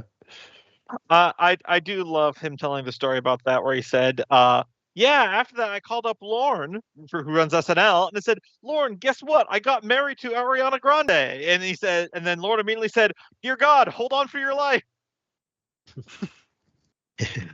Yeah. He already knew where this was gonna end. Yep. Yep. My understanding is that woman didn't have a great history beforehand. Yeah. I'm not a big fan of hers. Never really liked her music. Well, I don't really have any opinions other than I saw that Wicked movie and she looks like she's dying. Yeah. No, she's had so much work done. It's kind of disgusting looking. I mean, I get like Hollywood is Hollywood, but like that woman is, her and the other lead, Cynthia Erivo, they both look like they are on the verge of death. Yeah. I'm like, these They women both look had like a they lot of can't work walk done. around. They're so thin. I can see the bones in their fucking hands. Yeah, man. Before I get into the rest of the topic of the game, because I want to finish the weekend before we finish the session. Yes. Yeah. I fucking hate the surgery that's popular in Hollywood right now, where they get the fat from their cheeks removed. It is the ugliest. It's like a buccal fat removal. It is the ugliest fucking thing, and it is gonna age so fucking poorly. Sounds like it ages instantly poorly. Yeah. Yeah. Like as soon as they get done, they look like worse and older. I'm yet to find an actor who. Oh, sorry. Let me rephrase this properly. But when people don't get any surgeries and they just age naturally, it always looks better. Yeah. 100%. Anything that you have to inject into your face that you have to repeatedly get done to have it keep working is not going to end well. No. Like the ones that do work are usually the ones that you have to go like to surgery for. Like yeah, a nose job is going to look fine most of the time. Yeah, I also just have a thing where I'm like, you know, I'll have female friends here and there who say like they want a nose job or something, and I'm always like, look, you've got a nose, but that's like also that's your family history. Like every people from around the world, they have a different kind of nose, and that's kind of an interesting thing. It's such a prominent facial feature, and then it's just like, no, you want to stamp a white lady's nose onto your face. I gotta say, I never understood. Like, I've never been unattracted from somebody because they have a large Playboy nose. over there. Like, if I'm attracted to somebody, I don't really care how big their nose is. Yeah. I don't know, maybe that's just me, but I don't know. I'm not really. I don't know. My dad taught me it was easier to make eye contact if you looked at someone's nose than their eyes. So it was almost instantly the first thing I noticed was the shape of someone's nose. Oh yeah. I was told to look at their forehead. It's whatever I do whenever I talk to someone with lazy eyes. I just look at the bridge of their nose. Just absolutely never have any problems then. For me, I was told to look at the forehead because I'm a taller person, so it's easier. Yeah, that makes sense too. So I'm always looking down that direction anyway. So it's not like I'm an introvert, so I'm looking at shoes all day. I mean, What the yeah, fuck I is usually wrong try to with me find that I other look stuff at- too, but when you're trying to be a professional at work, Yeah, who's doing yeah, I customer guess. service, you're like middle of like. What were you gonna gonna say, Cope? I look at people's eyes. Yeah, well, you're not the one that has social anxiety. You're like a nerdy sort of introverted person. You get like almost an instant heart palpitation, like looking into someone's soul like that. So it's easier to look at part of their face. I forget to blink is the problem, and then it gets I'm- bad. So then my eyes start Did we twitching and watering for record some this? reason. I want to go. I back was and I was listen to bullied this. and teased throughout all of school that made me self-conscious at looking people in the eyes. So now it's just a carryover from that. So I think I still have the weekend stuff to do. Yeah, everyone still Someone does else. except for boards. Yeah, I let's- still yeah. have weekend stuff to do. Yeah, let's do that. 'Cause it's getting on 10. So Yeah, Yeah. we were sharing introvert war stories. Yes. Anyway, whoever wants to go next. think just bored has gone. Yeah. This is all for flavors. You can describe whatever you want to do for your weekend. So, So Kenneth, I was saying in the morning she'd go out to one of the nicer trees in the area and write. Listen to the animals around. Afternoon, probably spend more time with her friend. Trying to figure out what this balloon popping maze entails, and if she's now double booked. you're 100% double booked if you don't push back. Yes.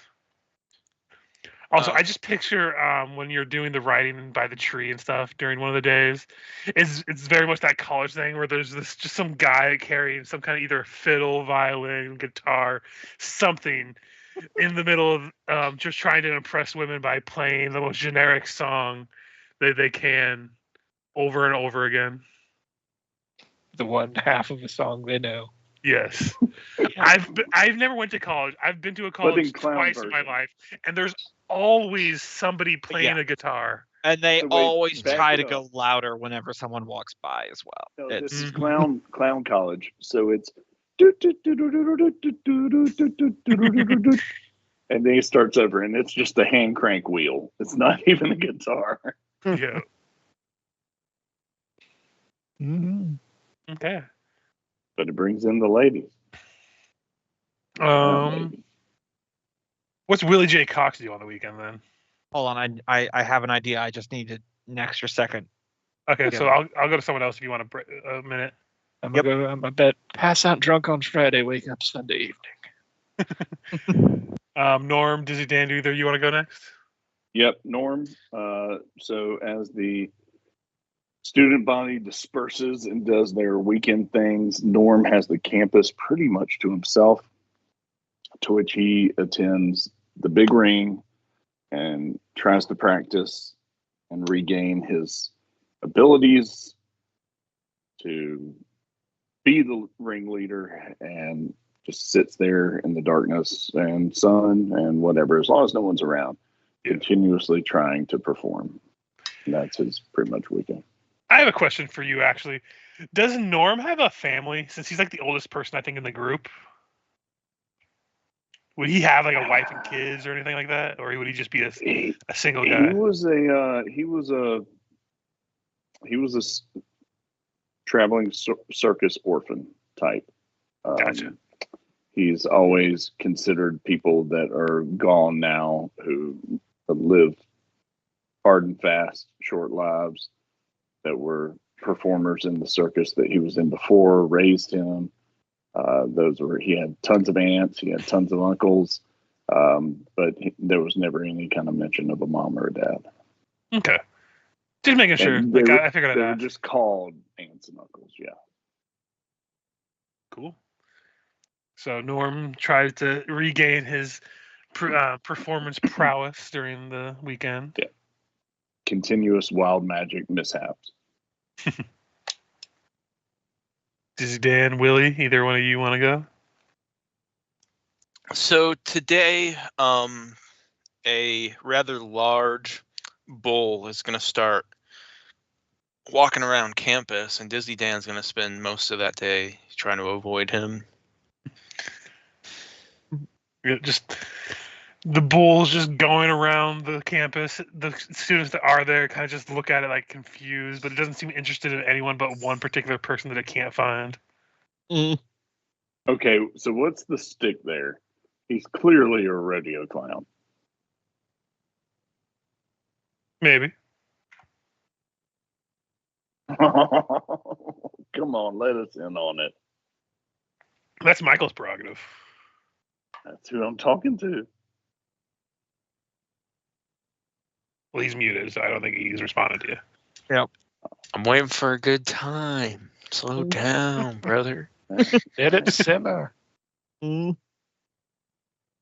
And then, that'll just be me then. You- So if any of you over the weekend think to check in with Willie J. Cox, he just left a note on his desk that said out to buy some smokes. And you do not see him for the full 48 hours. We will smash cut to Night Sky, Mime Town. He's on top of a roof where he, without sound, punches a mime mobster. And we get subtitles that says, "It ends here, babyface Leopold." I'm shutting you down once and for all. Subtitle, still no sound. Click. Basically the mime version of Jessica Rabbit from Who Framed Roger Rabbit steps out of the shadows with a gun pointed at his back. He turns around. Subtitles, all in mime.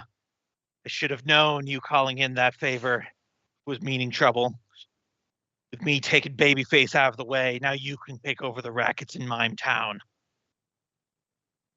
Subtitles for back. It's just business, Willie. Oh, it's always just business with you, Dollface. What, do our history never mean anything? And then the camera pulls back and there's just a total noiseless flash on the top of the rooftop. Willie will be back Monday morning and just say he couldn't find anything at the store.